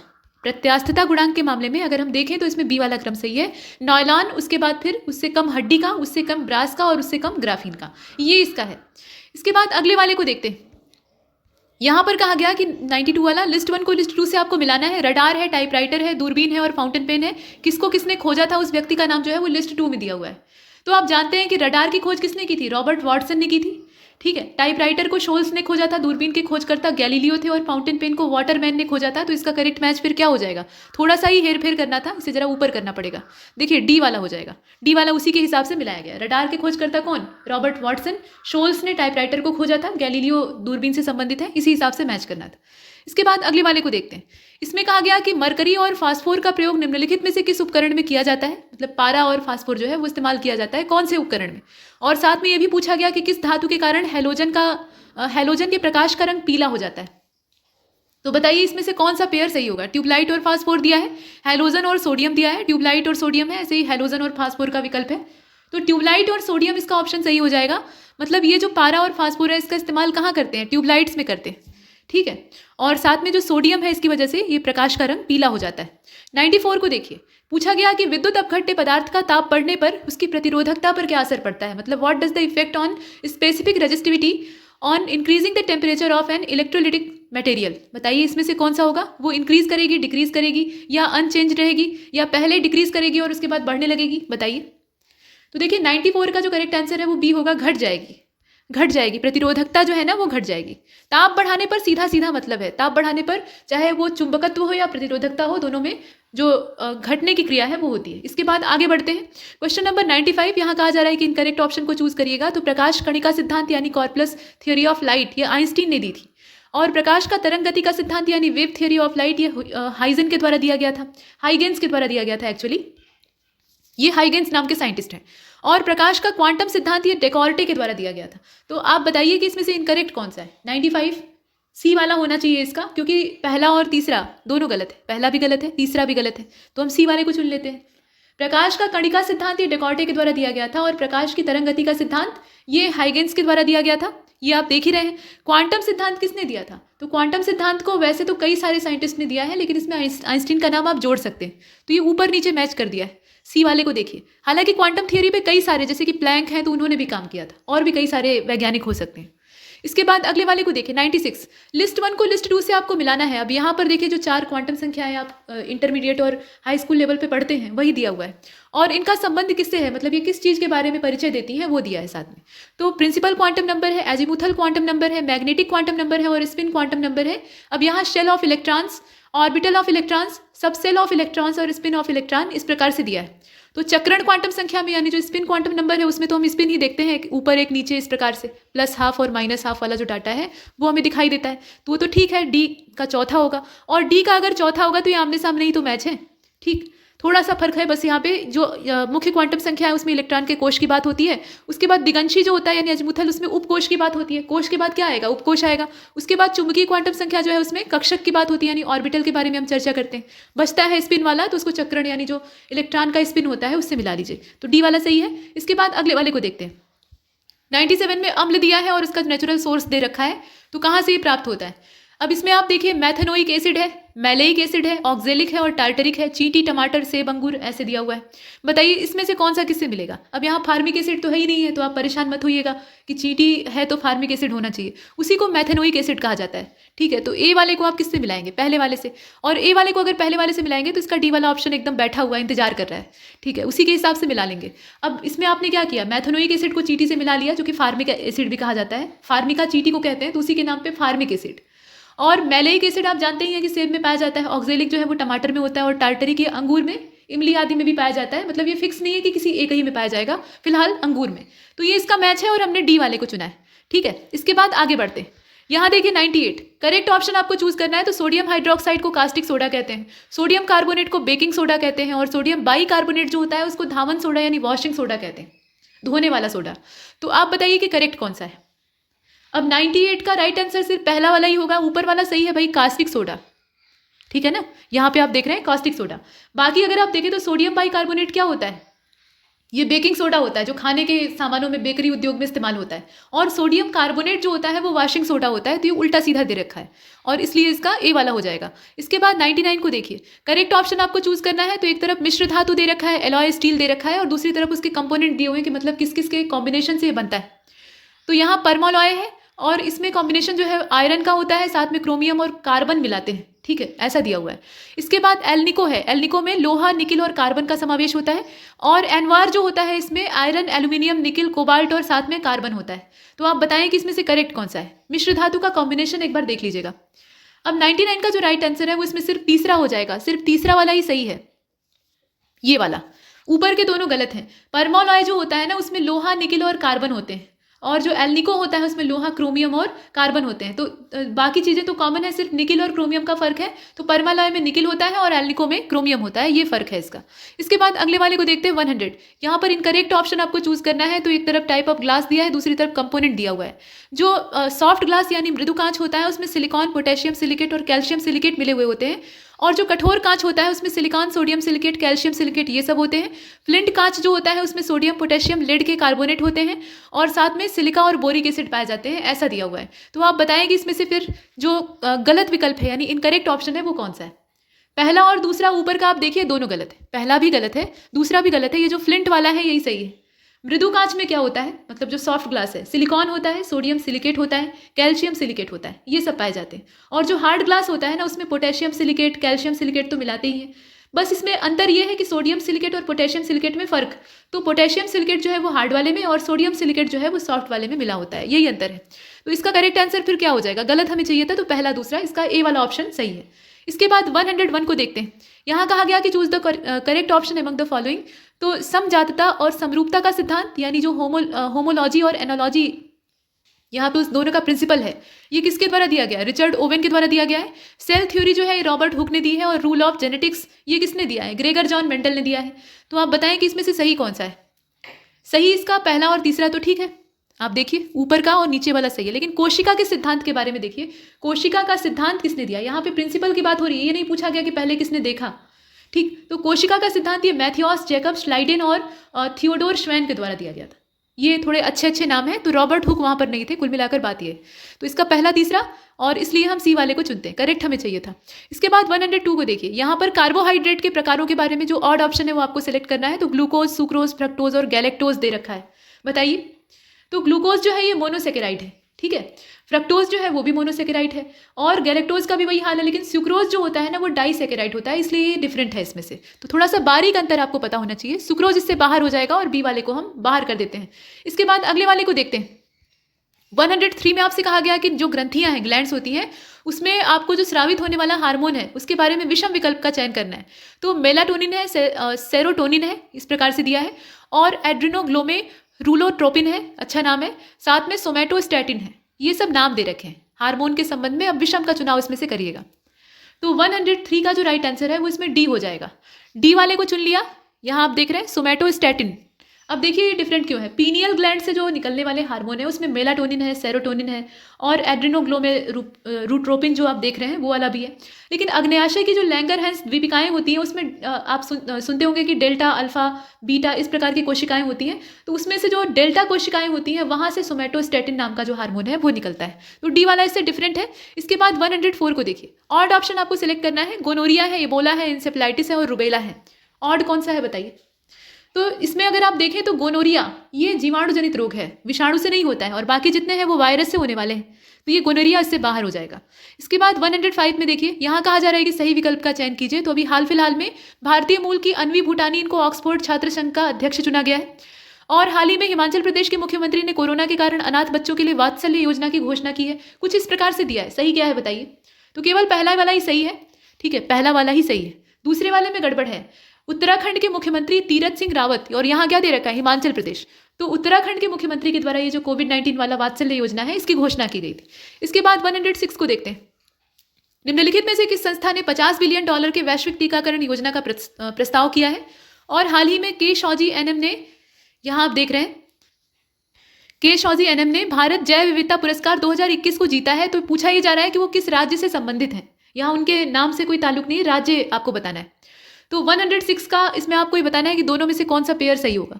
यहाँ देखिए करेक्ट आंसर हो जाएगा ए वाला। ए के हिसाब से कर लेते हैं। इंटरनेशनल मॉनिटरी फंड के द्वारा ये जो संस्था है, मतलब यहाँ संस्था का नाम पूछा था, तो IMF के द्वारा $50 बिलियन की जो वैश्विक टीकाकरण योजना है उसका प्रस्ताव किया गया है। और शौजी एनएम के बारे में देखा जाए तो इनका संबंध केरल राज्य से है। इसके बाद अगले वाले को देखते हैं। यहाँ अगले वाले यानी 107 में पूछा जा रहा है कि केंद्रीय जांच ब्यूरो का निदेशक नियुक्त किया गया है किसको, ये बताइए। और साथ में कोलिनेट मोकोसो, इनको किस देश का नया प्रधानमंत्री बनाया गया है। तो IPS अधिकारी हैं सुबोध जायसवाल, इनको केंद्रीय जांच ब्यूरो का निदेशक नियुक्त किया गया है। तो ये ऊपर वाला आप देख रहे हैं, सुबोध जायसवाल के नाम से इसमें 2 ऑप्शन दिए हुए हैं। एक तो बी वाला है, दूसरा सी वाला है। उसमें से कौन सा होगा, बी वाला हो जाएगा, क्योंकि कांगो गणराज्य का जो प्रधानमंत्री है वो इन्हें बनाया गया है। माकोसो को कांगो गणराज्य का प्रधानमंत्री बनाया गया है, ये आपने देखा। इसके बाद अगले वाले को देखते हैं। प्रश्न संख्या 108, इसमें कहा गया कि who has recently been appointed the new head of Israel's spy agency the Mossad. ठीक, ये आपको बताना है। और साथ में ये कहा गया कि who has recently been awarded the Rudolf B Schindler पुरस्कार या शिंडलर अवार्ड। तो इसमें आप देखिए योसी कोहेन का नाम दिया है और नागेश्वर रेड्डी है, डेविड बार्निया और अनुराग टंडन है, योसी कोहेन और अनुराग टंडन है, ऐसे एक ऑप्शन और है। अब देखिए 108 का जो राइट आंसर है वो डी वाला ही होगा। डॉक्टर नागेश्वर रेड्डी जो है, इनको रुडोल्फ वी शिंडलर अवार्ड जो है वो दिया गया है, और इस प्रकार से इस अवार्ड को जीतने वाले वो पहले भारतीय बन गए, ठीक है। और इजराइल के प्रधानमंत्री हैं बेंजामिन नेतन्याहू। इन्होंने डेविड बार्निया को देश की जासूसी एजेंसी मोसाद का, ये देश की जासूसी एजेंसी इनकी है इजराइल की, तो इसका नया प्रमुख नियुक्त किया है। और इस प्रकार से हम देखें तो इसका डी वाला ऑप्शन परफेक्ट है। इसके बाद अगले वाले को देखते हैं 109। किस भारतीय प्रौद्योगिकी संस्थान ने ऑस्ट्रेलिया के मोनाश विश्वविद्यालय यानी यूनिवर्सिटी के साथ मिलकर वर्चुअल कॉन्फ्रेंस में भाग लेने वाले धोखेबाजों की पहचान के लिए फेक बस्टर नाम का एक डिटेक्टर लॉन्च किया है, जो कि फेक जो आईडी वाले लोग होते हैं जो कि नुकसान पहुंचाने के उद्देश्य से ग्रुप में या उस क्षेत्र में घुस आते हैं, तो उनको बाहर कर सके। अब बताइए, तो 109 का जो करेक्ट आंसर है वो इसमें सी हो जाएगा। ये भारतीय प्रौद्योगिकी संस्थान रोपड़ है और साथ में ऑस्ट्रेलिया की मोनाश यूनिवर्सिटी है, जहाँ के जो रिसर्चर हैं उन्होंने बिना किसी जानकारी के वर्चुअल कॉन्फ्रेंस में भाग लेने वाले जो धोखाधड़ी करने वाले लोग होते हैं उनको पहचानने के लिए, मतलब उन्हें रिकॉग्नाइज करने के लिए फेक बस्टर नाम का जो डिटेक्टर है उसको लॉन्च किया है। तो इसमें रोपड़ वाला हो जाएगा, यहाँ सी वाला ऑप्शन परफेक्ट है। इसके बाद 110 को देखते हैं। यहाँ कहा जा रहा है कि गलत विकल्प का चयन कीजिए। तो NDJC को अमेजन का नया CEO बनाया गया है, ऐसा दिया है। और इक्विटॉस स्मॉल फाइनेंस बैंक ये NRI खाता खोलने के लिए ऑनलाइन प्रक्रिया को शुरू करने जा रहा है। तो इसमें से गलत कौन सा है? गलत इसमें से कुछ नहीं, दोनों सही। और जब दोनों सही है तो नॉन ऑफ दीज का ऑप्शन चुन लेंगे, क्योंकि यहाँ गलत चुनना था। इसके बाद अगले वाले को देखते हैं। यहाँ कहा गया कि किस बॉलीवुड अदाकारा की आत्मकथा सच कहूँ तो, ठीक है, आत्मकथा यानी पुस्तक का नाम है इनकी ऑटोबायोग्राफी का, सच कहूँ तो, इसको लॉन्च करने के लिए पूरी तरह तैयार कर लिया गया है। मतलब आपको उस अभिनेत्री का नाम बताना है। और साथ में ये कहा गया कि हाल ही में किसी इक्वेडोर का नया राष्ट्रपति नियुक्त किया गया है। तो ये 2 चीज़ें हैं। अब यहाँ नीना गुप्ता और लिर्मो लॉर्सो का नाम है, इसके अलावा दीप्ति नवल और एंड्रेस अराउज का नाम है। इसी प्रकार से वो पेयर जो है वो आगे पीछे करके दिए हुए हैं। फिलहाल इसका जो करेक्ट आंसर है वो ऊपर वाला ही है। बॉलीवुड की ये एक्ट्रेस है, इनका नाम है नीना गुप्ता। तो पेंगुइन रैंडम हाउस इंडिया जो पब्लिकेशन है उसके द्वारा इनकी आत्मकथा सच कहूँ तो जो है लॉन्च के लिए पूरी तरह से तैयार। तो ये हमने देखा, और इसका करेक्ट आंसर फिर क्या होगा? ए वाला हो जाएगा। इसके बाद अगले वाले को देखते हैं। क्वेश्चन नंबर 112 में आपसे कहा गया कि कौन सा दिवस 28 मई 2021 को नहीं मनाया जाता है। ठीक, यहाँ पर 3 दिए हुए हैं, तो उसमें से 2 जो है वो मनाए जाते हैं, तो वो आपको पता होने चाहिए। फिलहाल वर्ल्ड हंगर डे है, इसके अलावा international day of action for women's health है और इंटरनेशनल एवरेस्ट डे। तो इसका जो करेक्ट आंसर है वो इसमें तीसरा वाला हो जाएगा। इंटरनेशनल एवरेस्ट डे की जो तारीख है वो 29 मई है, मतलब 2021 में 29 मई की तारीख पर ये मनाया गया। तो ये इससे बाहर है, और जो नहीं इसमें शामिल है 28 वाले में, उसी को आपको चुनना था, तो इसका हो जाएगा बी वाला। इसके बाद अगले वाले यानी 113वें को देखिएगा। भारतीय अर्थशास्त्री और नोबेल पुरस्कार विजेता अमर्त्य सेन को किस देश के द्वारा 2021 प्रिंसेस ऑफ ऑस्ट्रेलियस अवार्ड से सम्मानित किया गया है? वो देश आपको बताना है। साथ में ये बताना है कि हाल ही में अंतर्राष्ट्रीय वित्तीय केंद्र सेवा केंद्र प्राधिकरण ने एक विशेषज्ञ समिति का गठन किया है। अब ये जो समिति है इसके अध्यक्ष कौन है, उनका नाम भी साथ में बताना है। तो यहाँ इसीलिए पेयर में देश का नाम और व्यक्ति का नाम दे रखा है, जैसे कि स्पेन और सुमंत कथपालिया हैं, और स्पेन और नीलेश शाह, इसके अलावा इटली और नीलेश शाह, इस प्रकार से ऑप्शन दिया हुआ है। 113 का जो करेक्ट आंसर है वो सी हो जाएगा। ठीक है, सी वाले को चुनते हैं। स्पेन देश जो है उसके द्वारा प्रिंसेस ऑफ ऑस्ट्रेलियस अवार्ड जो है ये अमर्त्य सेन को दिया गया है, और साथ में नीलेश शाह जो है ये समिति के अध्यक्ष बने हैं। ये परफेक्ट आंसर है। 114 को देखिए, करेक्ट ऑप्शन आपको सेलेक्ट करना है। 3 स्टेटमेंट दिए हुए हैं। तो जगजीत पावड़िया को वियना स्थित अंतर्राष्ट्रीय नारकोटिक्स नियंत्रण बोर्ड का नया अध्यक्ष चुना गया है। ठीक है, और मेघालय के मुख्यमंत्री ने 34 जिलों में अभिभावक मंत्रियों की नियुक्ति की है। साथ में अशोक कुमार को टोक्यो ओलंपिक में कुश्ती में अंपायरिंग करने वाले एकमात्र भारतीय रेफरी का खिताब मिला है। ये कुछ बातें हैं। अब इसमें से सही क्या है आप बताइए। तो देखिए, इसका जो सही इसमें आंसर है ना, पहला और तीसरा ही होगा। ये बीच वाला जो मेघालय के चीफ मिनिस्टर वाला दे रखा है, यही गलत है। असम के मुख्यमंत्री हैं हेमंत बिस्वा शर्मा, और इन्होंने राज्य के सभी 34 जिलों में सरकारी नीतिगत फैसलों, प्रशासनिक सुधारों और जितनी भी तरह की कल्याणकारी योजनाएं होती हैं उनके क्रियान्वयन को ठीक ठाक ढंग से करने के लिए अभिभावक मंत्री को नियुक्त किया है। इस प्रकार की कंडीशन है, तो यहाँ मेघालय नहीं होना चाहिए था। फिलहाल इसका जो राइट आंसर है वो इसमें से सी वाला हो जाएगा। इसके बाद 115वें को देखिएगा, choose the correct option from the following. तो Nirmala Sitharaman has recently awarded the attended the meeting of second virtual G20 finance ministers. इसको इन्होंने अटेंड किया, और इसका क्रम ध्यान दीजिएगा। अब इसके बाद ये कहा गया कि Arvind Adiga has recently been honoured with the Devi Shankar Awasthi award 2020। ये अवार्ड किसको किसको मिले हैं? पुस्तक के क्षेत्र में, मतलब साहित्य के क्षेत्र में, खेल के क्षेत्र में, ये सब आपको मालूम होना चाहिए। अब इसमें से करेक्ट की तलाश आपको करनी थी। तो 115 का केवल जो पहला वाला है वही सही है। नीचे वाले में जो अरविंद अडिगा का नाम दे दिया है वो गलत हो गया है, तो ए वाले को पहले चुन लेते हैं, सही हमें चाहिए था। विपुल हिंदी गद्य पत्रकार और आलोचक, इनका नाम है आशुतोष भारद्वाज। ठीक है, आशुतोष भारद्वाज, इनको देवी शंकर अवस्थी पुरस्कार से सम्मानित किया गया। इनका नाम क्या है? आशुतोष भारद्वाज, और यहाँ दिया है अरविंद अडिगा। इसके बाद 116 को देखते हैं। यहाँ कहा गया कि prime minister Narendra Modi has recently release the Hindi version of a book Odisha Itihas. Who has written this book? माफ कीजिएगा, who has written this book, मतलब पूछा जा रहा है कि किताब को लिखा किसने था। तो यहाँ नाम दिया है कवि बारा राधानाथ राय, या हरे कृष्ण महताब, गोपीनाथ मोहंती, या विभूति पटनायक। तो इसका बी हो जाएगा, हरे कृष्ण महताब। ठीक है, 9 अप्रैल को अंबेडकर इंटरनेशनल सेंटर में जो उत्कल केशरी हरे कृष्ण महताब हैं उनके द्वारा लिखी हुई किताब थी ओडिशा का इतिहास, इसके हिंदी अनुवाद का विमोचन किया गया। तो ये इसमें कुछ बातें हैं, लेखक का नाम आपको पता होना चाहिए। इसके बाद 117 को देखिएगा। एस रमण को किस संस्था का अध्यक्ष और प्रबंध निदेशक नियुक्त किया गया है, और साथ में पूछा गया कि वियतनाम का प्रधानमंत्री किसको चुना गया है। ये 2 चीजें। तो 117 का राइट आंसर सी हो जाएगा। सरकार ने जो एस रमण है इनको भारतीय लघु उद्योग विकास बैंक के अध्यक्ष और प्रबंध निदेशक के तौर पे चुना है, और वियतनाम में फाम मिन चिन जो है ये देश के अगले प्रधानमंत्री के तौर पे नियुक्त हो रहे हैं।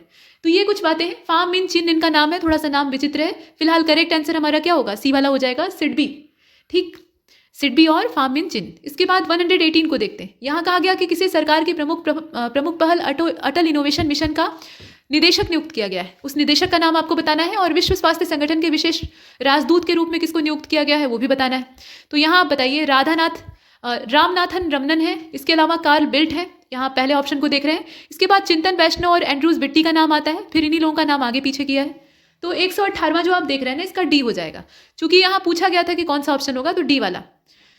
प्रसिद्ध सामाजिक और प्रौद्योगिकी विद्वान है, इनका नाम है चिंतन वैष्णव, और इनको नीति आयोग के तहत सरकार की जो प्रमुख पहल है अटल इनोवेशन मिशन, उसका निदेशक नियुक्त किया गया है, डायरेक्टर। और विश्व स्वास्थ्य संगठन के महानिदेशक टेड्रोस एडोम ग्रिब्रियस ने कोविड-19 टूल एक्सलरेटर तक पहुंच के लिए कार्ल बिल्ट को WHO के विशेष दूत के तौर पे अपॉइंट किया है। ये कुछ बातें, तो डी वाला सही है। इसके बाद 119 को देखते हैं। हाल ही में किसे भारत के अगले मुख्य न्यायाधीश के तौर पर नियुक्त किया गया है, और किसे वित्त मंत्रालय के तहत नया राजस्व सचिव नियुक्त किया गया है। ये 2 बातें हैं। तो 119वां जो आप देख रहे हैं इसका करेक्ट आंसर सी हो जाएगा। सी के हिसाब से इसको देख लेते हैं। यहाँ नूतन पार्टी वेंकटरमण और तरुण बजाज का नाम आता है, मतलब जस्टिस नूतन पार्टी, ये नूतल पार्टी नाम है असल में, यहाँ नूतन पार्टी दिया हुआ है। ठीक, नूतल पार्टी वेंकटरमन इनका नाम है। तो इन्हें 24 अप्रैल 2021 को भारत के 48वें मुख्य न्यायाधीश के तौर पे शपथ दिलाई गई थी और केंद्र सरकार ने वित्त मंत्रालय के तहत नए राजस्व सचिव के तौर पे तरुण बजाज को नियुक्त किया है। ये कुछ बातें। इसके बाद 120वें को देखिए, कहा जा रहा है कि निम्नलिखित में से किसे हाल ही में न्यूयॉर्क स्थित फेडरल रिजर्व बैंक के पहले उसी उपाध्यक्ष और मुख्य परिचालन अधिकारी के तौर पे नियुक्त किया गया है। तो यहाँ नौरीन हसन का नाम आता है, इसके अलावा चिंताला जी हैं और गुना सेकेरा हैं और परवीन हुसैन का भी नाम आता है। तो 120 का राइट आंसर ए हो जाएगा, नौरीन हसन है। ठीक है, नौरीन हसन, यहाँ जो ए वाला ऑप्शन है वो परफेक्ट है। 121 को देखिए, इनकरेक्ट ऑप्शन आपसे पूछ रहा है, 3 स्टेटमेंट दे रखे हैं। तो प्रमोद चंद्र मोदी ने अभी हाल फिलहाल में केंद्रीय प्रत्यक्ष कर बोर्ड के नए अध्यक्ष के तौर पे नियुक्ति हासिल की है। तरुण बजाज को प्रेस सूचना ब्यूरो के नए प्रधान महानिदेशक के तौर पे चुना गया है, मतलब पीआईबी के। और आईएएस अधिकारी कुलदीप सिंह को हाल ही में सीआरपीएफ का नया महानिदेशक नियुक्त किया गया है। गलत क्या है आप बताइए? तो जो बी वाला है ना वही गलत है। बी का मतलब क्या? दूसरा वाला, ये, और वही हमें चुनना था। मतलब इसमें अगर आप ध्यान से देखें तो प्रमोद चंद्र मोदी जो है वो तो केंद्रीय प्रत्यक्ष कर बोर्ड के अध्यक्ष चुने गए हैं, वो सही बात है। लेकिन जयदीप भटनागर जो है वो प्रेस सूचना ब्यूरो के नए महानिदेशक बने हैं और यहाँ नाम दिया है तरुण बजाज का, तो ये गलत है। इसके बाद 122 को देखिए, select the correct option. International women of courage 2020 ये कौशल्या शंकर को मिला है और प्रतिष्ठित महाराष्ट्र भूषण पुरस्कार 2021 ये आशा भोसले जी को दिया गया है। मोहन कृष्ण बोहरा को बिहारी पुरस्कार 2021 से नवाजा गया है। तो सही क्या है? सही इसका कुछ नहीं है। देखिए, इंटरनेशनल वुमेन ऑफ करेज 2021 का जो कौशल्या शंकर हैं उनको मिला है। ठीक, अब यहाँ पे सही कुछ नहीं है, ये हम नहीं मान सकते। नॉन ऑफ दीज का मतलब ये भी होता है कि उपयुक्त ऑप्शन आपके पास नहीं था, ये भी इसका मतलब होता है। तो पहला वाला तो ठीक है, इंटरनेशनल वुमेन ऑफ करेज, लेकिन समस्या यहाँ जानते हैं क्या है? 2020 नहीं होगा, 2021 होगा और डेट गलत है। तो यहाँ डेट गलत होने की वजह से पहला वाला भी गलत हो जाता है। 2021 का अवार्ड इनको दिया गया है। महाराष्ट्र भूषण पुरस्कार 2020 जो है ये आशा भोसले को दिया गया है और यहाँ 2021 दे रखा है, तो ये भी गलत है। इसके बाद बिहारी पुरस्कार को अगर आप देखें तो 2020 का ये मोहन कृष्ण बोहरा को दिया गया था और यहाँ 2021 दिया है, तो डेट को भी ध्यान दीजिएगा। और इसीलिए सारे इसमें उल्टे सीधे दे रखे हैं, तो डी वाले को हम चुनते हैं, कुछ भी सही नहीं। इसके बाद 123 को देखिए, इनकरेक्ट ऑप्शन आपको सेलेक्ट करना है। तो battle ready for 21st century ये पूर्व नौसेना प्रमुख एडमिरल अरुण प्रकाश की रचना है। इसके बाद advantage India the story of Indian tennis ये अनिद्य दत्ता के द्वारा लिखी गई है। और प्रतिष्ठित व्यास सम्मान 2020 ये किसको दिया गया है? ये शरद पगारी को दिया गया है, जो कि उड़िया लेखक हैं, उड़िया भाषा के लेखक हैं। तो आप बताइए कि इसमें से रॉन्ग इन्फॉर्मेशन कौन सी है? इसकी गलत इन्फॉर्मेशन इसमें से सिर्फ तीसरी वाली है। ठीक है, तीसरी वाली गलत है और इसीलिए हम इसका जो करेक्ट आंसर है वो सी को चुनते हैं। मतलब battle ready for 21st century ये अरुण प्रकाश जी की है और advantage India the story of Indian tennis Anindya Dutta की है। ठीक है, वो सही दिया है। लेकिन जो तीसरा वाला है ना उसमें शरद पगारी का नाम होगा और ये हिंदी लेखक हैं। नाम तो ठीक दिया है लेकिन ये उड़िया के से संबंधित लेखक नहीं है, हिंदी भाषा के हैं। और व्यास सम्मान 2020 से इनको अवार्ड दिया गया है या अवार्डेड किया गया है। इसके बाद 124 को देखते हैं। यहाँ करेक्ट ऑप्शन आपको सेलेक्ट करना है। तो अंतर्राष्ट्रीय बौद्धिक संपदा सूचकांक जो है इसमें 2021 के संस्करण में भारत को 40वां स्थान प्राप्त हुआ है और जो वर्ल्ड हैप्पीनेस रिपोर्ट आती है उसमें 2021 के एडिशन में भारत को 141 नंबर की पोजीशन प्राप्त हुई है। तो आप बताइए करेक्ट कौन सा है? ये रैंकिंग थोड़ी सी देख लीजिएगा। अब 124 का राइट आंसर सिर्फ पहला वाला ही हो जाएगा। 2 स्टेटमेंट है, केवल पहला ही सही है, दूसरा वाला गलत है। अंतर्राष्ट्रीय बौद्धिक संपदा सूचकांक यानी इंटरनेशनल इंटेलेक्चुअल प्रॉपर्टी इंडेक्स 2021 इसमें भारत को 40वां स्थान प्राप्त हुआ है, बेशक।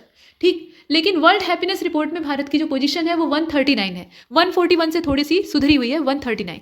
तो ये हमने देखा। इसके बाद 125 को देखिए, select the incorrect option. S N. Subramaniam को हाल ही में भारत के राष्ट्रीय सुरक्षा परिषद का नया अध्यक्ष चुना गया है और अजय सिंह को हाल ही में OLX ऑटोज का नया ग्लोबल CEO अपॉइंट किया गया है। गलत क्या है आप बताइए? तो गलत इसमें सिर्फ दूसरा वाला है। ठीक है, दूसरा वाला इसमें से गलत है। Only second, SN. सुब्रमण्यम को हाल ही में भारत के राष्ट्रीय सुरक्षा परिषद का नया अध्यक्ष चुना गया है और गौतम ठाकर जो है इन्हें OLX ऑटो का नया ग्लोबल CEO अपॉइंट किया गया है। और यहाँ नाम किसका दिया है? अजय सिंह का दिया है। यहाँ नाम किसका होगा? गौतम ठाकर का होगा। ये कुछ हमने देखा। इसके बाद अगले वाले यानी 126 को देखिए, करेक्ट ऑप्शन आपको सिलेक्ट करना है। तो एलन बॉर्डर मेडल जो है 2020-21 वाला ये पूर्व ऑस्ट्रेलियाई कप्तान स्टीव स्मिथ को दिया गया है। जबकि 2020 tree city of the world की जो मान्यता है ये हैदराबाद को दी गई है। साथ में सर्वश्रेष्ठ मार्चिंग टुकड़ी ट्रॉफी मतलब ये कहा गया है, तो ये किसको दिया गया है? 2021 वाला खिताब दिल्ली पुलिस को दिया गया है। अब इसमें आप देखिए कि सही कौन सा है। 3 स्टेटमेंट दिए हुए हैं, अवार्ड से संबंधित है। अब इसमें देख लीजिए 126 का जो करेक्ट आंसर है वो सभी होगा क्योंकि जितने हैं वो सभी ठीक ठाक दिए हुए। ऑल ऑफ दीज को चुन लेते हैं। ठीक है, इसके बाद अगले वाले को देखते हैं। 127 में आपसे कहा गया कि मैवरिक मसीहा नाम की पुस्तक को किसने लिखा है? और साथ में ये भी पूछा गया कि platform scale for a post pandemic world, ये जो बुक है इसको किसने लिखा है। तो ये दोनों किताबों के नाम पूछे गए हैं। अब यहाँ पे हामिद अंसारी जी का नाम है और रमेश कंडुला का नाम है। रमेश कंडुला और पॉल चौधरी हैं, संगीत पाल चौधरी।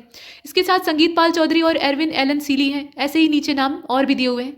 तो 127 का जो राइट आंसर है वो इसमें से बी वाला हो जाएगा। मैवरिक मसीहा ये किसकी रचना है? रमेश कंडुला की। और platform scale for a post pandemic world ये संगीत पाल चौधरी की रचना है। तो इसका बी ऑप्शन हम चुनते हैं। इसके बाद क्वेश्चन नंबर 128 को देखते हैं। इसमें दिया हुआ है रीजनिंग का क्वेश्चन। 6 लड़के हैं, आकाश, बादल, चमन, धीरज और केशव, साथ में फैजल, मतलब कुल मिलाकर 6।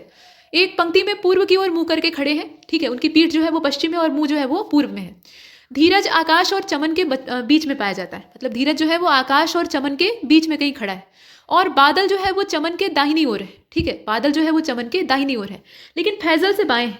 केशव दाएं कोने पर नहीं है, मतलब सबसे आखिरी जो दाहिना कोना है वहां पर वो नहीं है। और दाहिने कोने पर तब है कौन, ये आपको बताना है। अब यहाँ जो व्यक्तियों के नाम दिए हैं उसमें केशव, सभी ऑप्शन जितने भी हैं वो मौजूद हैं, जैसे कि केशव, फैजल, आकाश और धीरज।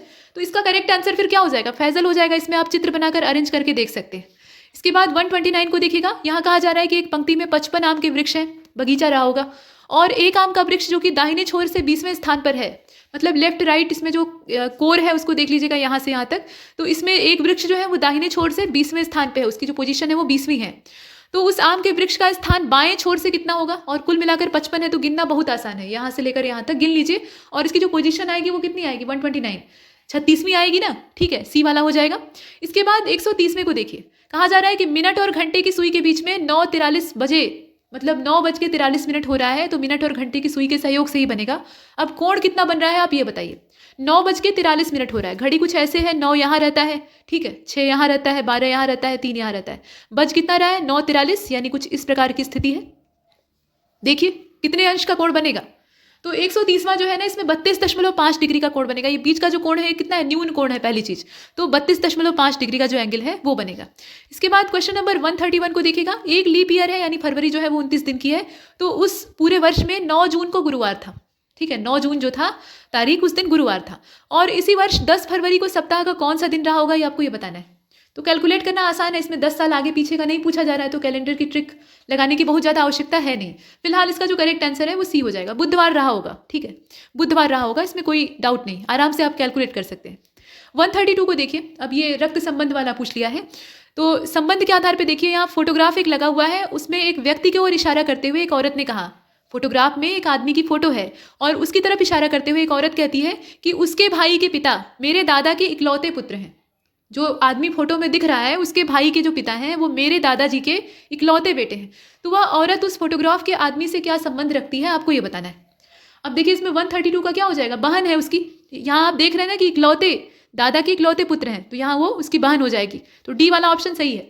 इसके बाद अगले वाले को देखिए 133। दिव्यांका 20 मीटर उत्तर की ओर है। अब यहाँ उत्तर दक्षिण पूर्व पश्चिम बना लीजिएगा, ये ईस्ट हो गया, ये वेस्ट हो गया, ये नॉर्थ हो गया, ये साउथ हो गया। तो दिव्यांका जो है वो 20 मीटर उत्तर की तरफ है। फिर वह बाएं मुड़ती है और 10 मीटर जाती है, ठीक है, बाएं मुड़कर 10 मीटर जाती है। यहाँ ध्यान दीजिएगा, बाएं मुड़कर वो 40 मीटर जाती है, तो 40 मीटर गई, ठीक है। पहले क्या हुआ, वो 20 मीटर उत्तर में गई, उसके बाद 40 मीटर बाईं ओर गई, उसके बाद फिर बाएं मुड़ती है और 20 मीटर जाती है, फिर दाहिने मुड़कर 20 मीटर जाती है। तो इसमें आप चित्र बनाकर डायग्राम के हिसाब से सॉल्व करेंगे, तो जो उसकी वास्तविक दूरी है, वास्तविक स्थिति से जो दूरी है, मतलब जहाँ से उसने चलना शुरू किया था वहाँ से दूरी, वो कितनी हो जाएगी? 60 मीटर हो जाएगी। कैलकुलेट करने पर आ जाएगा 60 मीटर।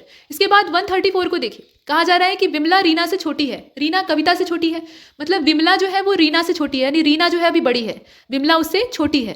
इसके बाद रीना जो है वो कविता से छोटी है, ठीक, अभी कविता जो है वो रीना से भी बड़ी हो गई। अब कविता जो है वो नीलम से बड़ी है, यानी कविता से नीलम छोटी है, तो नीलम जो है वो बीना से छोटी है। तो सबसे बड़ी इसमें कौन है? सबसे बड़ी कौन सी होगी? तो ये तो आपको बाद में उलझा रहा है कि इसमें बीना भी जुड़ गई और सीमा भी जुड़ गई। असल में इसमें कविता ही सबसे बड़ी है, क्योंकि वो सबसे ऊपर है, ठीक, तो डी वाला हो जाएगा। कुछ जो शब्द होते हैं ना वो सिर्फ उलझाने के लिए दिए जाते हैं। अब 135वें में आपसे कहा गया कि किसी परिवार में पी और क्यू जो है, पी जो है वो क्यू का भाई है, आर जो है वो पी का पिता है, और एस और टी जो है, मतलब एस जो है वो टी का भाई है। पी क्यू का भाई है, आर पी का पिता है, और एस जो है वो टी का भाई है, टी क्यू की पुत्री है, मतलब टी जो है वो फीमेल है और वो क्यू की बेटी है। तो एस का पी से क्या कनेक्शन है, बस आपको यही बताना है। तो इसमें भी जोड़ना आसान है और बहुत आराम से आप थोड़ा सा ध्यान लगाकर करेंगे तो यहाँ भतीजे का संबंध हो जाएगा, ठीक है। एस का पी से क्या संबंध है? भतीजे, यानी नेफ्यू का संबंध है। इसके बाद 136 को देखिए, अब यहाँ पर दिया हुआ है कि जो अक्षर समूह दिया हुआ है रिक्त स्थान में कौन सी श्रृंखला, मतलब कौन सा शब्द भरेंगे तो ये श्रृंखला पूरी हो जाएगी। तो यहाँ अगर आप ध्यान से देखें तो इसका जो करेक्ट आंसर है वो बी होना चाहिए। बी वाला भर दीजिए, श्रृंखला पूरी हो जाएगी। यहाँ पर क्या भरेंगे, ओ भरेंगे, यहाँ पर एम भरेंगे, उसी प्रकार से यहाँ भी एम भरेंगे और यहाँ भरेंगे एन, तो ये श्रृंखला जो है वो कंप्लीट हो जाएगी। इसके बाद 137 में कोड वर्ड वाला है, सिंपल क्वेश्चन है। यहाँ दिया है ऑपरेशन, और ऑपरेशन को हम लोग इतने लंबे जो कोड वर्ड है, यहाँ संख्या आप देख सकते हैं 439789423, इसमें लिख सकते हैं। तो उसी कोड भाषा में अगर हम इनविजिबल को लिखना चाहें तो कैसे लिखेंगे, तो यहाँ अल्फाबेटिकल ऑर्डर देख लीजिए और इसका जो करेक्ट क्रम है यहाँ पर वो बी वाला हो जाएगा, यानी 4679895549, ये इसका क्रम जो है वो परफेक्ट होगा। इसके बाद 138 को देखते हैं। Arrange the given word according to dictionary in their order. Dictionary में ये कैसे क्रम में आपको दिखाई देंगे, तो यहाँ परेड लिखा है, पैरेलल लिखा है, इसके अलावा पैराफेज लिखा हुआ है और पार्लियामेंट और पैराग्राफ भी है। अरेंज करके देखिए कि डिक्शनरी में इनका क्रम क्या रहेगा। तो पी के बाद आप देख रहे हैं कि ए सभी में है, ए जो है अल्फाबेट में पहला, तो वो सब में है, लेकिन उसके बाद के अक्षरों पे ध्यान दीजिए तो आर भी सभी में है, यानी 3 अक्षर तो डिसाइड नहीं करेंगे, पी ए आर को छोड़ देते हैं। उसके बाद वालों को देखते हैं, तो उसके बाद वाले में आप देखिए कि यहाँ पर ए लिखा है, यहाँ भी ए है, लेकिन यहाँ पर ध्यान से देखिएगा यहाँ भी ए है, यहाँ पर एल है, तो ये तो बाद में रहेगा, यहाँ ए है, तो ये जो ये वाला है ये सबसे बाद में रहेगा, चौथा वाला। अब चौथा वाला सबसे बाद में है तो ये इसमें जो 2 ऑप्शन है ये तो एलिमिनेट हो जाते हैं, और इसका जो करेक्ट आंसर है यहाँ आप देख रहे हैं 138, वो सी वाला हो जाएगा। ठीक है, ये वाला क्रम इसका परफेक्ट रहेगा। सबसे पहले परेड आएगा, उसके बाद फिर क्या आएगा, तब पैराग्राफ आएगा, फिर उसी क्रम में अगर आप चले आएंगे तो जो दूसरा वाला है पैरेलल वो आएगा, ऐसे चलेगा। इसके बाद 139 में यहाँ पे कथन दिया है और कंक्लूजन दिया है, कौन सा अनुसरण कर रहा है, मतलब फॉलो कर रहा है, ऐसे प्रश्न बहुत पूछे जा रहे हैं। तो कुछ किताबें कापियां हैं और कुछ पेन जो है वो कापियां हैं, मतलब कुछ किताबें कॉपी हैं, उसमें से सभी नहीं लेकिन कुछ जो है वो कॉपी हैं, और कुछ पेन कापियां हैं। तो कुछ कापियां पेन है और कुछ कापियां किताबें हैं, इसमें से कौन सा सही रहेगा, मतलब फॉलो कौन सा करेगा। तो इसमें दोनों ही निष्कर्ष जो है वो अनुसरण कर रहे हैं, दोनों निष्कर्ष यहाँ लागू हो रहे हैं बकायदा, और इसीलिए हम लिखेंगे इसमें सी वाले को। इसके बाद लास्ट क्वेश्चन को देखते हैं, और लास्ट क्वेश्चन में आपसे कहा जा रहा है कि ये जो नंबर सीरीज यहाँ पर दे रखी है इसमें प्रश्नवाचक चिन्ह के स्थान पर कौन सी संख्या आएगी, बस यही बताना है। तो देखिए 3 दिया है, उसके बाद 6 दिया है, 6 के बाद सीधा सीधा 24 आ गया है, 24 के बाद 29, उसके बाद 176 आया है, 181 आया है, 1448 आया है। तो इसी क्रम में अगर आप चलेंगे तो 1457 अगला हो जाएगा। ठीक है, 1457 अगला हो जाएगा और इसका जो करेक्ट आंसर है वो बी हो जाएगा। तो यहाँ तक हमने इस टेस्ट को कंप्लीट किया है, और तब तक के लिए नमस्कार।